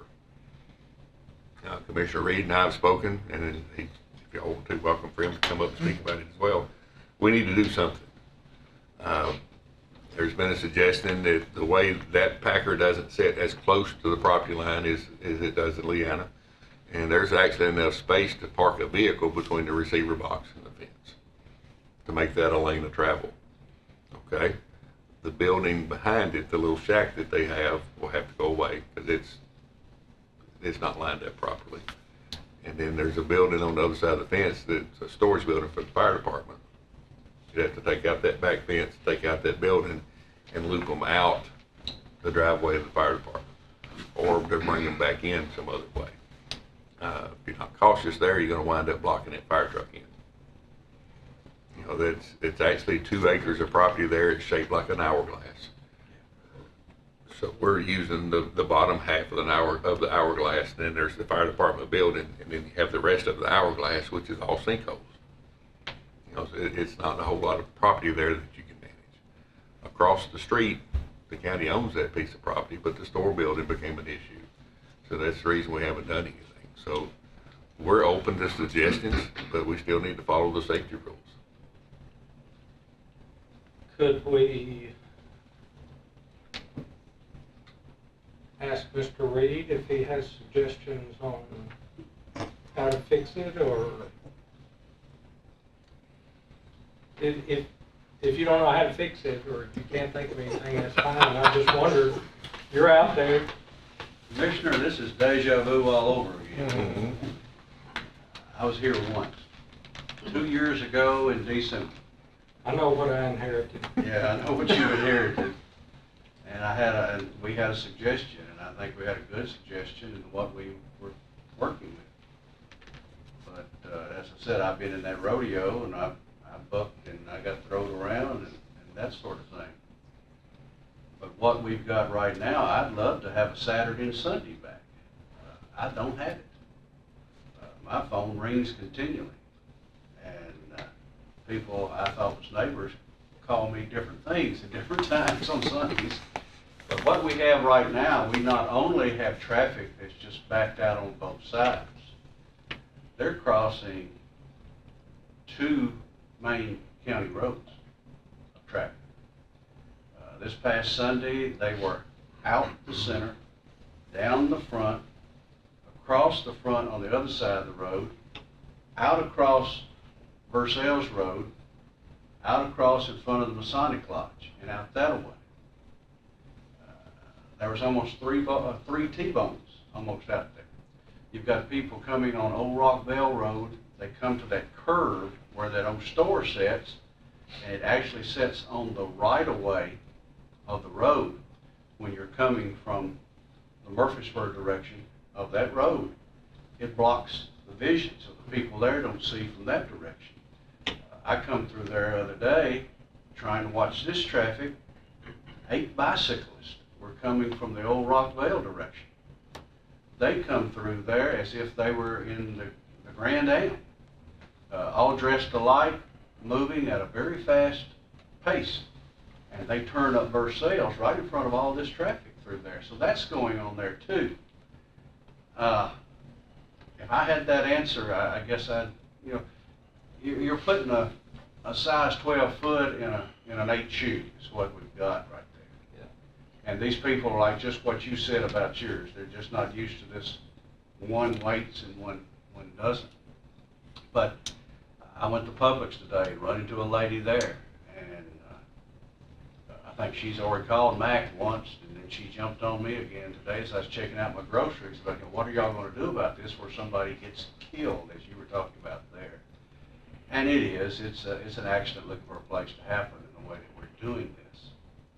So, as far as having that answer, I don't have that answer. Directly and saying, other than another center, are doing some of the things that maybe Mac has said here. In fact, I went there Sunday before last and looked, and as he was saying there, this thing about moving the compactor over, fixing where you got 2 lanes of traffic and bring it out the back, that is a possibility, but the center would have to be shut down. Plus, I think, Mac, you'll probably have to move out some of those open tops too to make that work. You got people that center it's not a recycling center. There's no recycling about that center whatsoever, really. You just don't have it. Now, I know it's mentioned that you go to, there are 2 other centers in what you call that district, but that district's 132 square miles when you think about that district that's out there. The other one's at Rock Springs, the other one's at Eagle. Each one is approximately 8 miles or better from that center, and a 15-minute drive. Now, what you've got coming to the Rockvale Center is just not Rockvale. They're coming from St. Andrews, They're coming all the way from Highway 96, Rucker Lane is coming there. I've followed them. When I did that 2 years ago, I tracked where everybody was bringing their trash from. And that's where it's coming from. I mean, it's just not the folks right there what that center was built for. If it was just where it was built for the people that live right around that center, no problem. But we got people coming everywhere. And now you got development out there that's coming with this new high school that's just down the road. We've got that too. So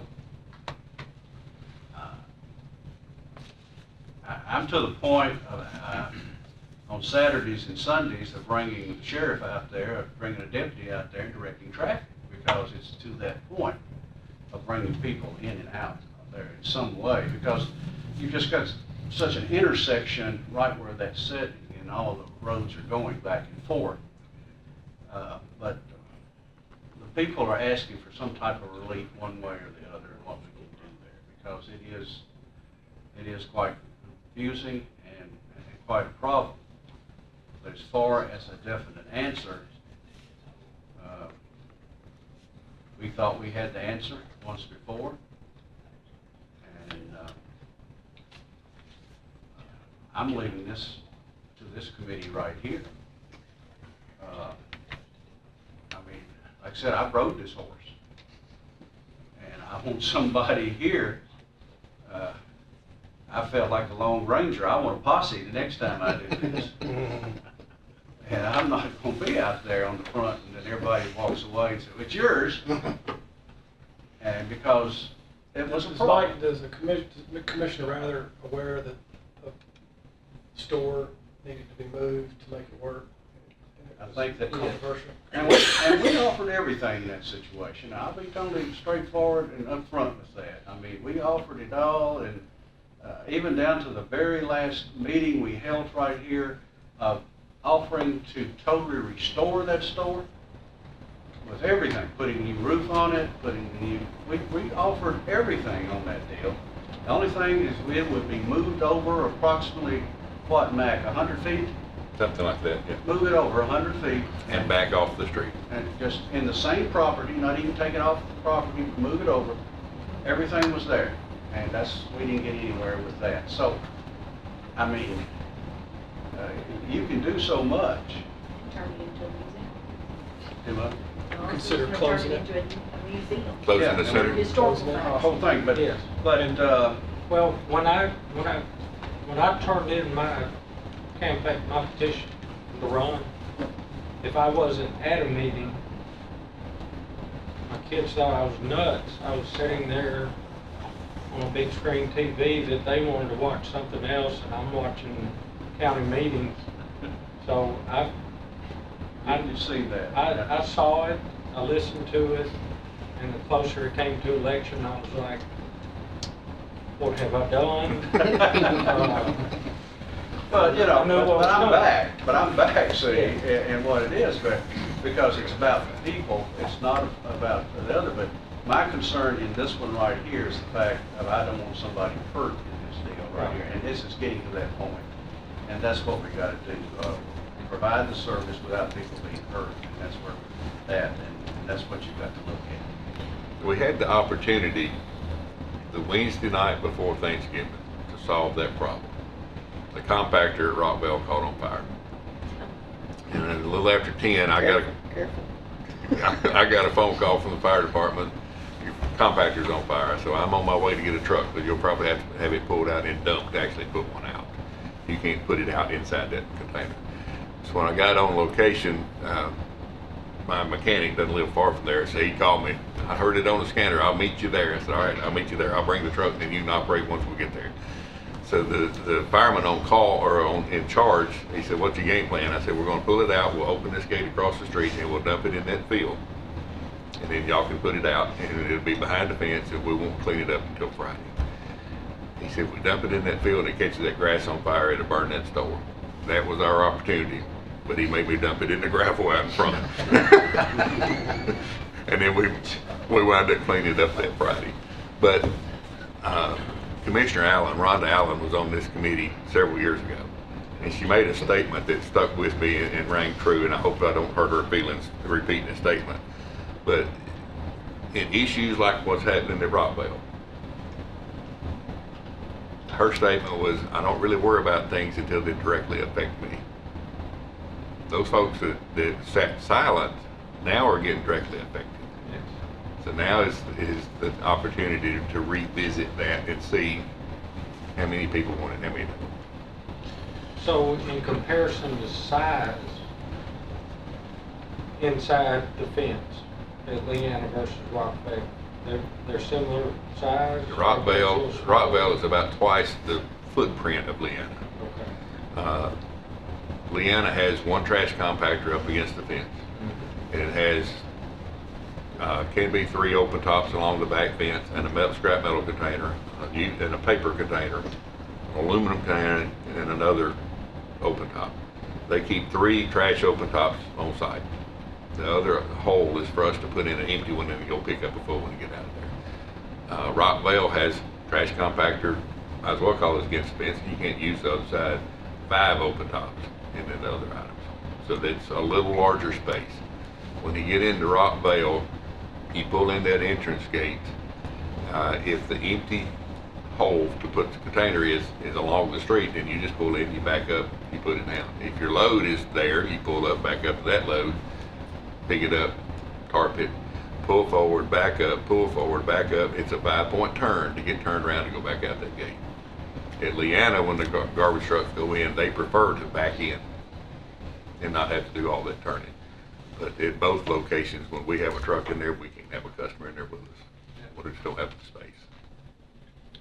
How many acres, if the world was perfect and unicorns jumped over the rainbows, how many acres would you like to have to build a nice center in Rockville?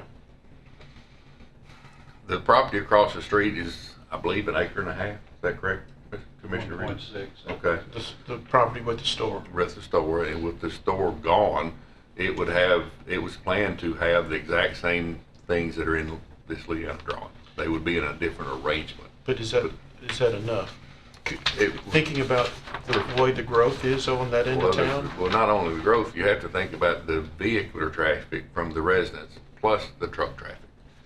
All right, I guess where I'm heading is, even if the store property was back in play, is that still is that enough property to do it right for the future population of that? It would be best to have it somewhere else, but just like any location, nobody's gonna want it next door. So let's go back to Commissioner How many square Dodd's. feet is in that footprint, excluding the vacant land to the north? I don't know the answer to that. That whole piece of property is roughly 3.5 acres, the whole piece. Pond and the vacant. So Commissioner Dodd asked, maybe kind of under his breath, what if you just close that? What if you just close it? What if you just close it or build And a expand new Rock one? Springs and Eagle or something? Then those residents are going to have to drive further. That's one. So it's going to be a little more inconvenient for them to drive that distance. When we had the property management meeting and the folks that were against the proposal to be across the street, Commissioner McAdoo said, and we won't do it across there. And I looked at him and he stopped. And I asked him after the meeting, I said, and you just get ready to close the one that existed? He said, yeah, I was, but I didn't. And I'm glad he didn't, because they actually need a center. Now, does it have to be sitting right there? No, it doesn't. But that's all we have. Those 2 locations is all we own. You know, so to go somewhere else, you don't want to get very far off the beaten path. To be along Highway 99 out there would be probably a better location for us, but you'd need to be back off the road a little bit too for the traffic issues. But now you get into more expensive properties. Can the fire department be moved to the store side and consume that?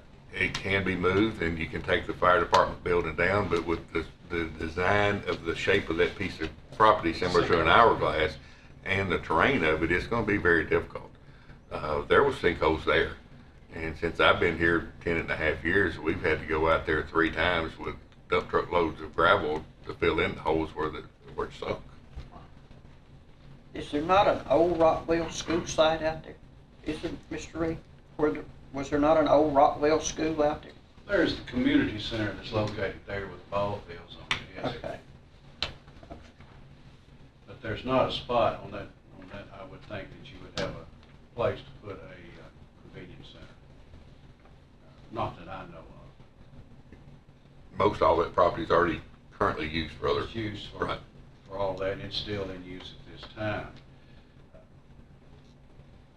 A quick fix is exactly what we have said right here, is that you move that compactor to the center and go that direction. I spoke the other day with Chief Farley about the metal building that the fire department has there. At this time right now, I think there is maybe a brush truck in it, maybe, or just some other equipment. And he says that metal building, for sure, I think we know that can be removed, where it would give us opening down there to turn in. The reason the fire station is where it is, because that was brought up the last time in all this discussion. It remains due to the fact of our ISO rating out that way. And there is equipment inside there.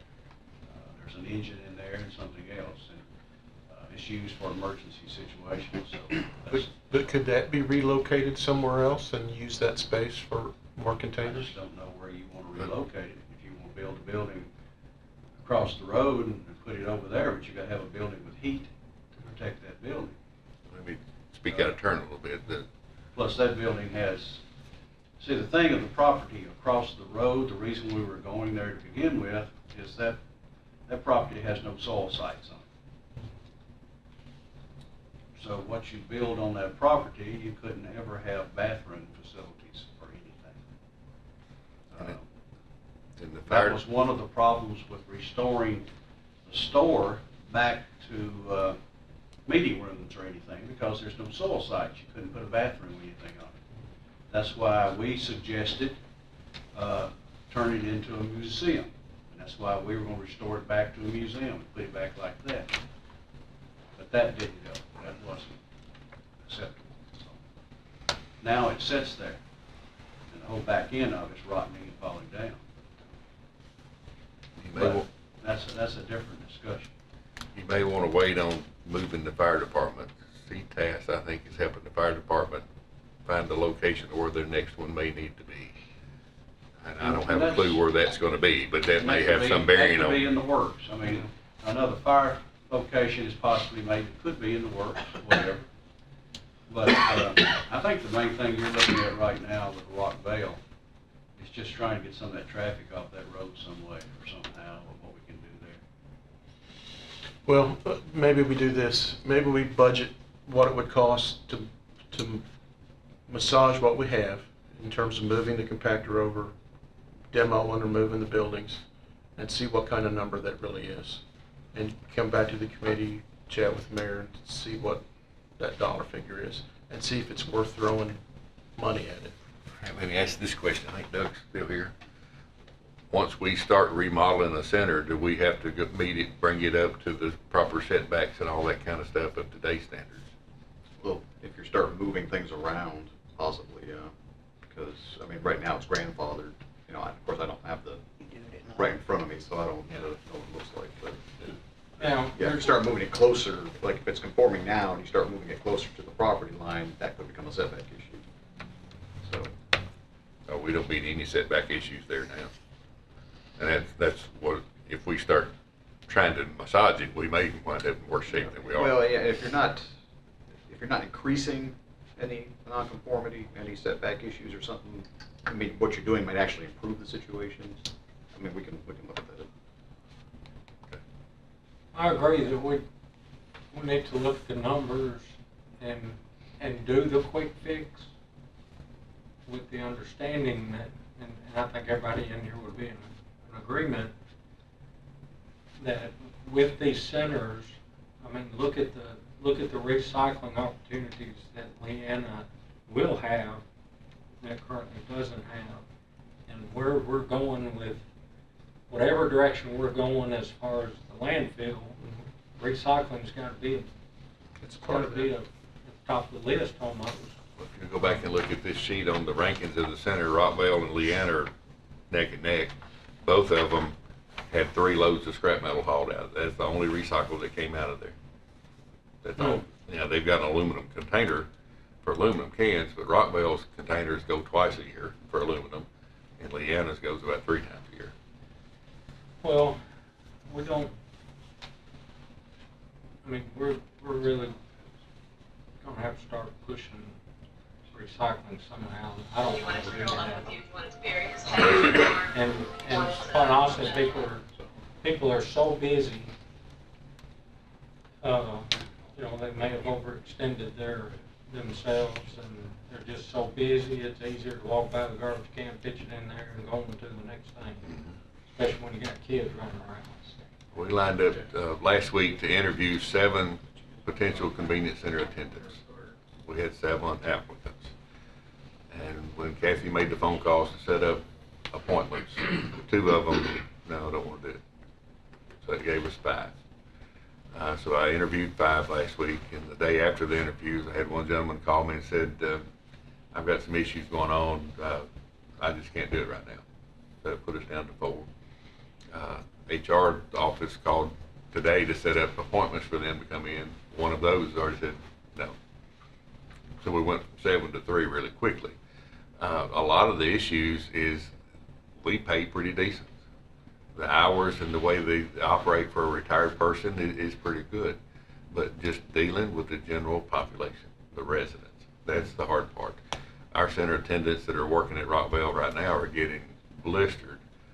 You know, they're just doing what they're asked to do. They're not making up the rules, they're just trying to follow those rules. You know, so our residents are spoiled, and they just don't want to change. You know, you mentioned it earlier with the solid waste issues that we have coming. It's going to cost all of us a whole lot of more money. No matter what we choose to do, it's going to, if we don't do anything, it's still going to cost more money. You know, but we've got to figure it out. Now, recycling is a part of that solution. It's not the total solution. But if we start massaging Rockville without adding any more recyclable capabilities, we've really not helped ourselves other than flowing traffic through quicker, doing the same thing we've always done.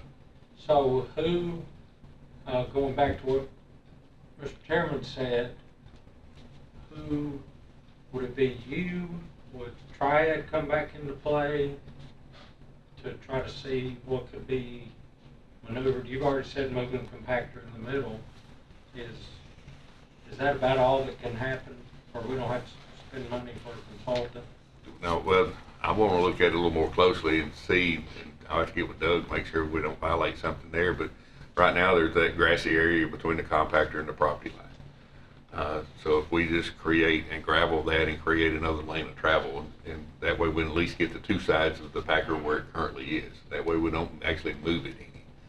Now the building that the center attendants use and the fire department building, some of that's going to have to go. Something's going to have to be done there to allow them to get out. Now the only problem with getting them out, now you've got them in the fire department parking lot and they can go out the fire department driveway. But if they have open top stuff, they're going to have to come back in the entrance and go back to an open top. They've been driving in front of Leanna's fire department, parked there for decades. I know that's not something that needs to happen from now on, but in an interim, can we do something? And I think that's what Mr. Chairman has kind of mentioned, come up with something very soon and quick and put the numbers to it and see if we can do that for now. And I emphasize that for now because you know, once you do that, you know, more people may show up and you're back to the same problem. You know, see, as far as moving the little building, we could move it back, just thinking out loud here, move it back to the fire department. Actually make the fire department, they've got a little building inside, a little area in there. Do away with our building completely. Do away with that little structure completely. And if we do all that between a Friday night and a Monday morning, planning and codes and engineering are all at home for the weekend. So then we can just make them think, that's always been that way. I don't know what you don't remember. Put in that driveway and then have to get with Larry and make sure, you know, it's not going to really interfere with their stuff. We can do some stuff like that and not really have an engineered drawing. But that setback issue may may bite us. We won't be quiet for a minute, there's some other folks. Just don't put any permanent structures on that, in the easement right away. Mr. Chairman, if I can, Make it quick. I will do it. You asked me what was best and whatever, and just as you had said earlier, I've heard more people, since all of this has occurred out there, has told me we were right the first time, just as what you had said there earlier, and they think we were right there. You mentioned recycling. I get that more and more, that we can't recycle, and they're having to drive to go recycle. So, a future for that out there, something needs to be done. Now, right now, this is a quick fix. That's all we're talking about right there for that little center. That's all we're talking about. Because that area is going to continue to grow. It's going to continue to have something like that. And you own almost 2 acres out there, right across from this already. And the county owns it and pays for it. So it's whatever needs to be done, needs to go from there. All right. Mac, you want to finish up your? I can. Holiday schedule. Christmas Eve is on Monday. We're closed anyway. We'll be closed Tuesday. Christmas Day. We'll open back on Wednesday. We'll be closed on Thursday, our normal closed day. That'll give us a chance to be caught up from the Sunday before and then that Wednesday. And we'll be closed again Monday, our normal closed day, which is New Year's Eve. We'll be closed New Year's Day, and then we're back on our regular schedule. That's for the convenience centers. Landfill, of course, we approved that last month. It's going to be closed that entire week. Haley Road operation will be closed Christmas Eve and Christmas Day. They'll open back on Wednesday through Wednesday and Thursday, and then back on Saturday. And then they can be open on New Year's Eve, but we probably don't need to. It won't be very busy. And the only other thing that we'll wait and talk about at another time, I guess, because it's getting late, is contamination. We're having a big struggle with contamination in our recycle, and that's costing us big time. We do have to trash some of the recycle loads, especially the plastics, because of the bags. If you are an avid recycler and you put all your plastic beverage containers in a plastic bag and throw that bag full of containers in that plastic recycle container, that is contamination. They don't want it in a bag. They don't want the bag at all. You know, so we've got 2 of our centers that really struggle with that. The entire school system, city and county, are struggling with that.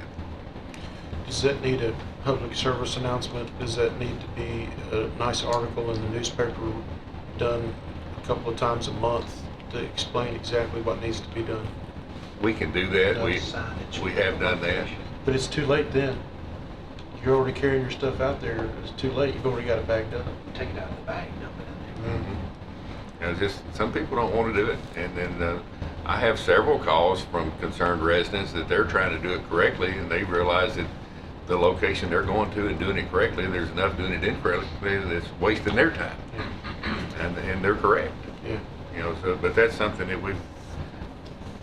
we've got to create the change of culture, and that's going to be really tough to do. Is that what Mimi's part of her salary is? Hers is the educational side, but not the public media side. She spends a lot of time with in the schools teaching, and the last couple of weeks, and including next week, she's actually getting up early, going to each individual school the day before the trash runs. So if their trash day is tomorrow, she will go to that school today and look and see what they have, and then talk to the custodial staff and the cafeteria staff and explain this can't be in here. She's not trying to tell them how to do it. She's just trying to explain what they have to do to make it right. And at some point, somebody's got to pay that, and somebody's got to change. Some of those messages are getting received fairly well, and some are not.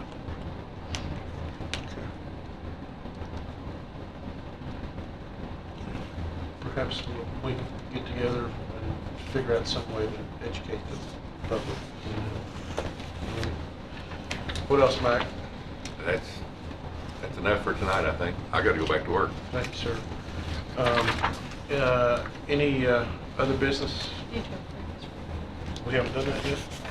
Let's make a motion to approve Mac's report. Motion to approve. Thank you. All in favor? Aye. All Before right. you adjourn, I'd like to make everybody on this committee aware. I'm not adjourning yet. I still have some other business, but go ahead. Well, go ahead. No, you I can wait. You gonna talk about the December 12th there? Are you? I was, but I'll let you start, and if there's anything missing, I'll let you fill in. It's a good tag team. Other We're business. gonna wrestle in a minute. Other business. Glasses. First of all, our next meeting is December 4th. Don't forget, we have full commission next. December. Oh, yeah, I'm sorry. January, and I have to look up the date, I'm sorry. We have a meeting early in January, sorry about that. December 13th is full commission, that's next week. All right. Let me give you an update a little bit about progressing as the solid waste discussion goes and the landfill issue goes. Deputy to the mayor and myself had a meeting the week of Thanksgiving with a group called the Yanis Group.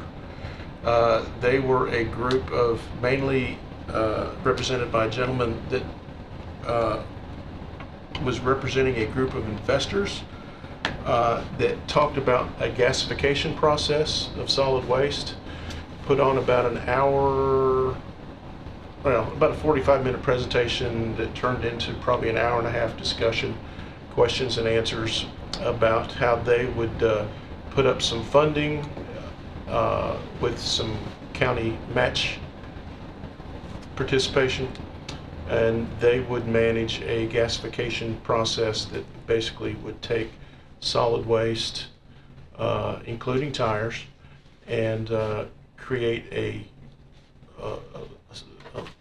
multitude of options of a fuel source that could be used, either a sure enough commercial fuel grade, like an industrial fuel for farm vehicles or commercial vehicles, convert it to electricity. It's not waste to energy, it's a different type of treatment of waste. It's very popular in Asia. They've been doing it for decades in Asia and in Switzerland. It's fairly new to the U.S. They've got some small sites that somewhat near us, but they're really sites being specific for an industry like a hospital would have their own gasification process done. It's interesting, it's really cool technology.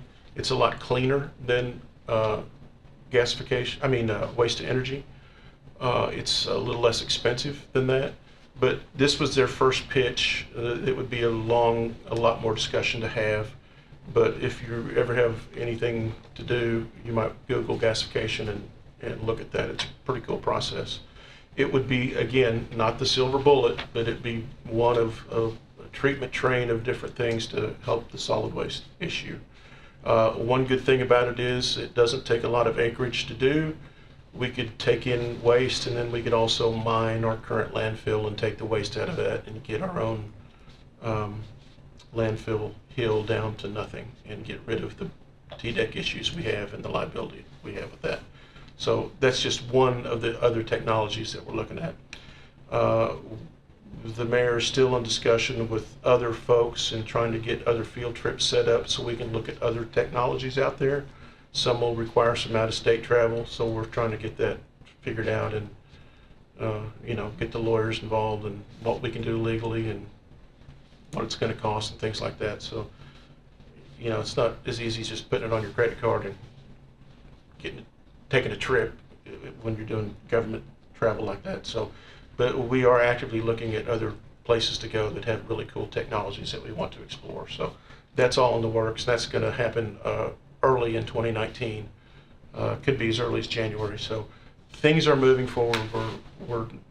We're moving the ball forward every month with some ideas and some research on new stuff. So I don't want people to think that we're not doing absolutely nothing on the solid waste issue. We know it's hot and heavy.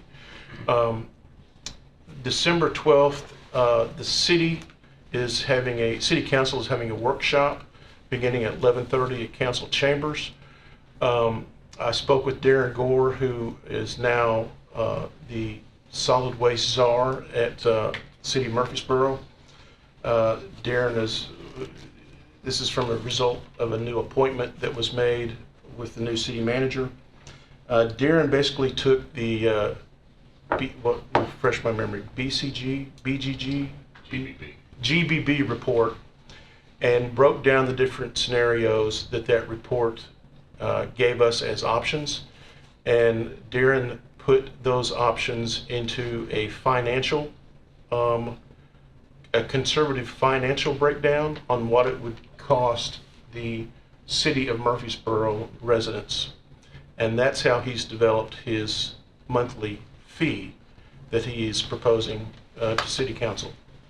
As you know, they had already approved a $5 per month cart fee that they had not really ever enacted, but it's on the books. But they are going to start putting that in play very soon, and it's going through CUD, so it'll be on the CUD charges.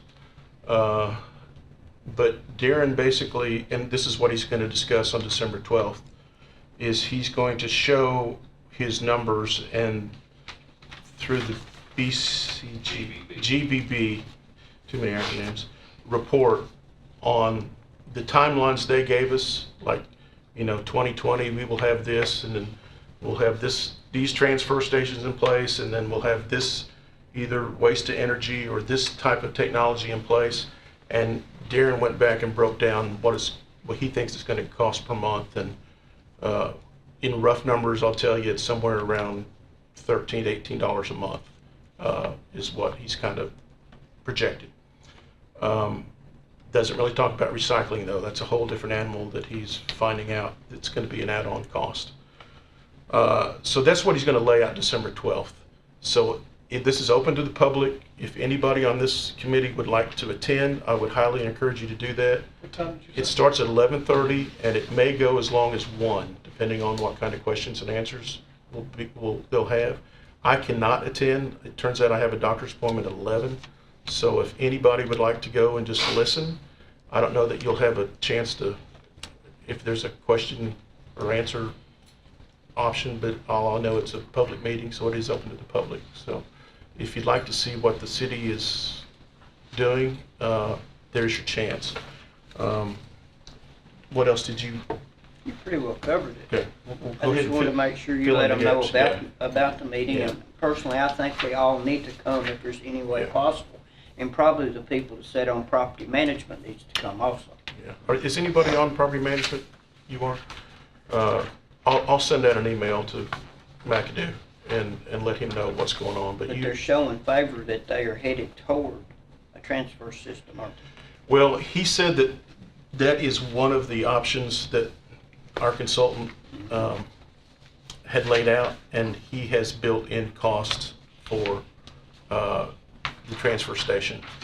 He did not say that that's the way they're leaning. He just said that was one of the options, and so that's where his pro forma of expense has come from. So Mr. Chairman, he's not saying they're doing that. your meeting next month, January the 8th. Thank you, Deputy. January 8th is the next Public Works Committee right here. My understanding though, he's also got it set up two ways. If the city of Murfreesboro does it all, or if the city of Murfreesboro and Russell County go back together. That's correct, and they're still not sure on what direction they're gonna go. I also reached out to Darren to say that I would highly encourage the city and us to work together, and he's reached out to try and get a meeting together with the mayor just to explain what this December 12th meeting is going to be like. And Darren's going to be doing a PowerPoint presentation, and he would like a couple of closing slides to show what the county's doing right now in terms of, what technologies we might be looking at and the direction we're going to. So I highly encourage Darren that the two entities work together on this, so that's why he's reached out to you to try and get a meeting together. So that's the news I have in terms of that, so. Have you had any input from Smyrna, Laverne, or Eagle either? No, sir. Nothing? Have you contacted them or just let them They're know? waiting on us. Of course, we got word, the fire chief. It's at city They've had city elections council. in both Or those, city council. Yeah. in Laverne and Council Eagle. chambers, And, city hall. not sure what direction Laverne's going. I have not met with the new mayor, neither in Eagle nor in Laverne. We did get an email, I believe, from the city manager in Eagle. She said she was asking about another meeting. She said that will probably be my last meeting. So she may be leaving also. We haven't verified that yet. But they've got whole new structures in both of those communities. So if they don't come on board, are we responsible for their trash or not? I think we have to do everything within our power to include them because they are citizens of Rutherford County, and their trash is just as important that they participate. So the answer is yes. Yes, sir. We just have to figure out how much we're gonna charge them. Well, like I've said before, we're losing valuable time.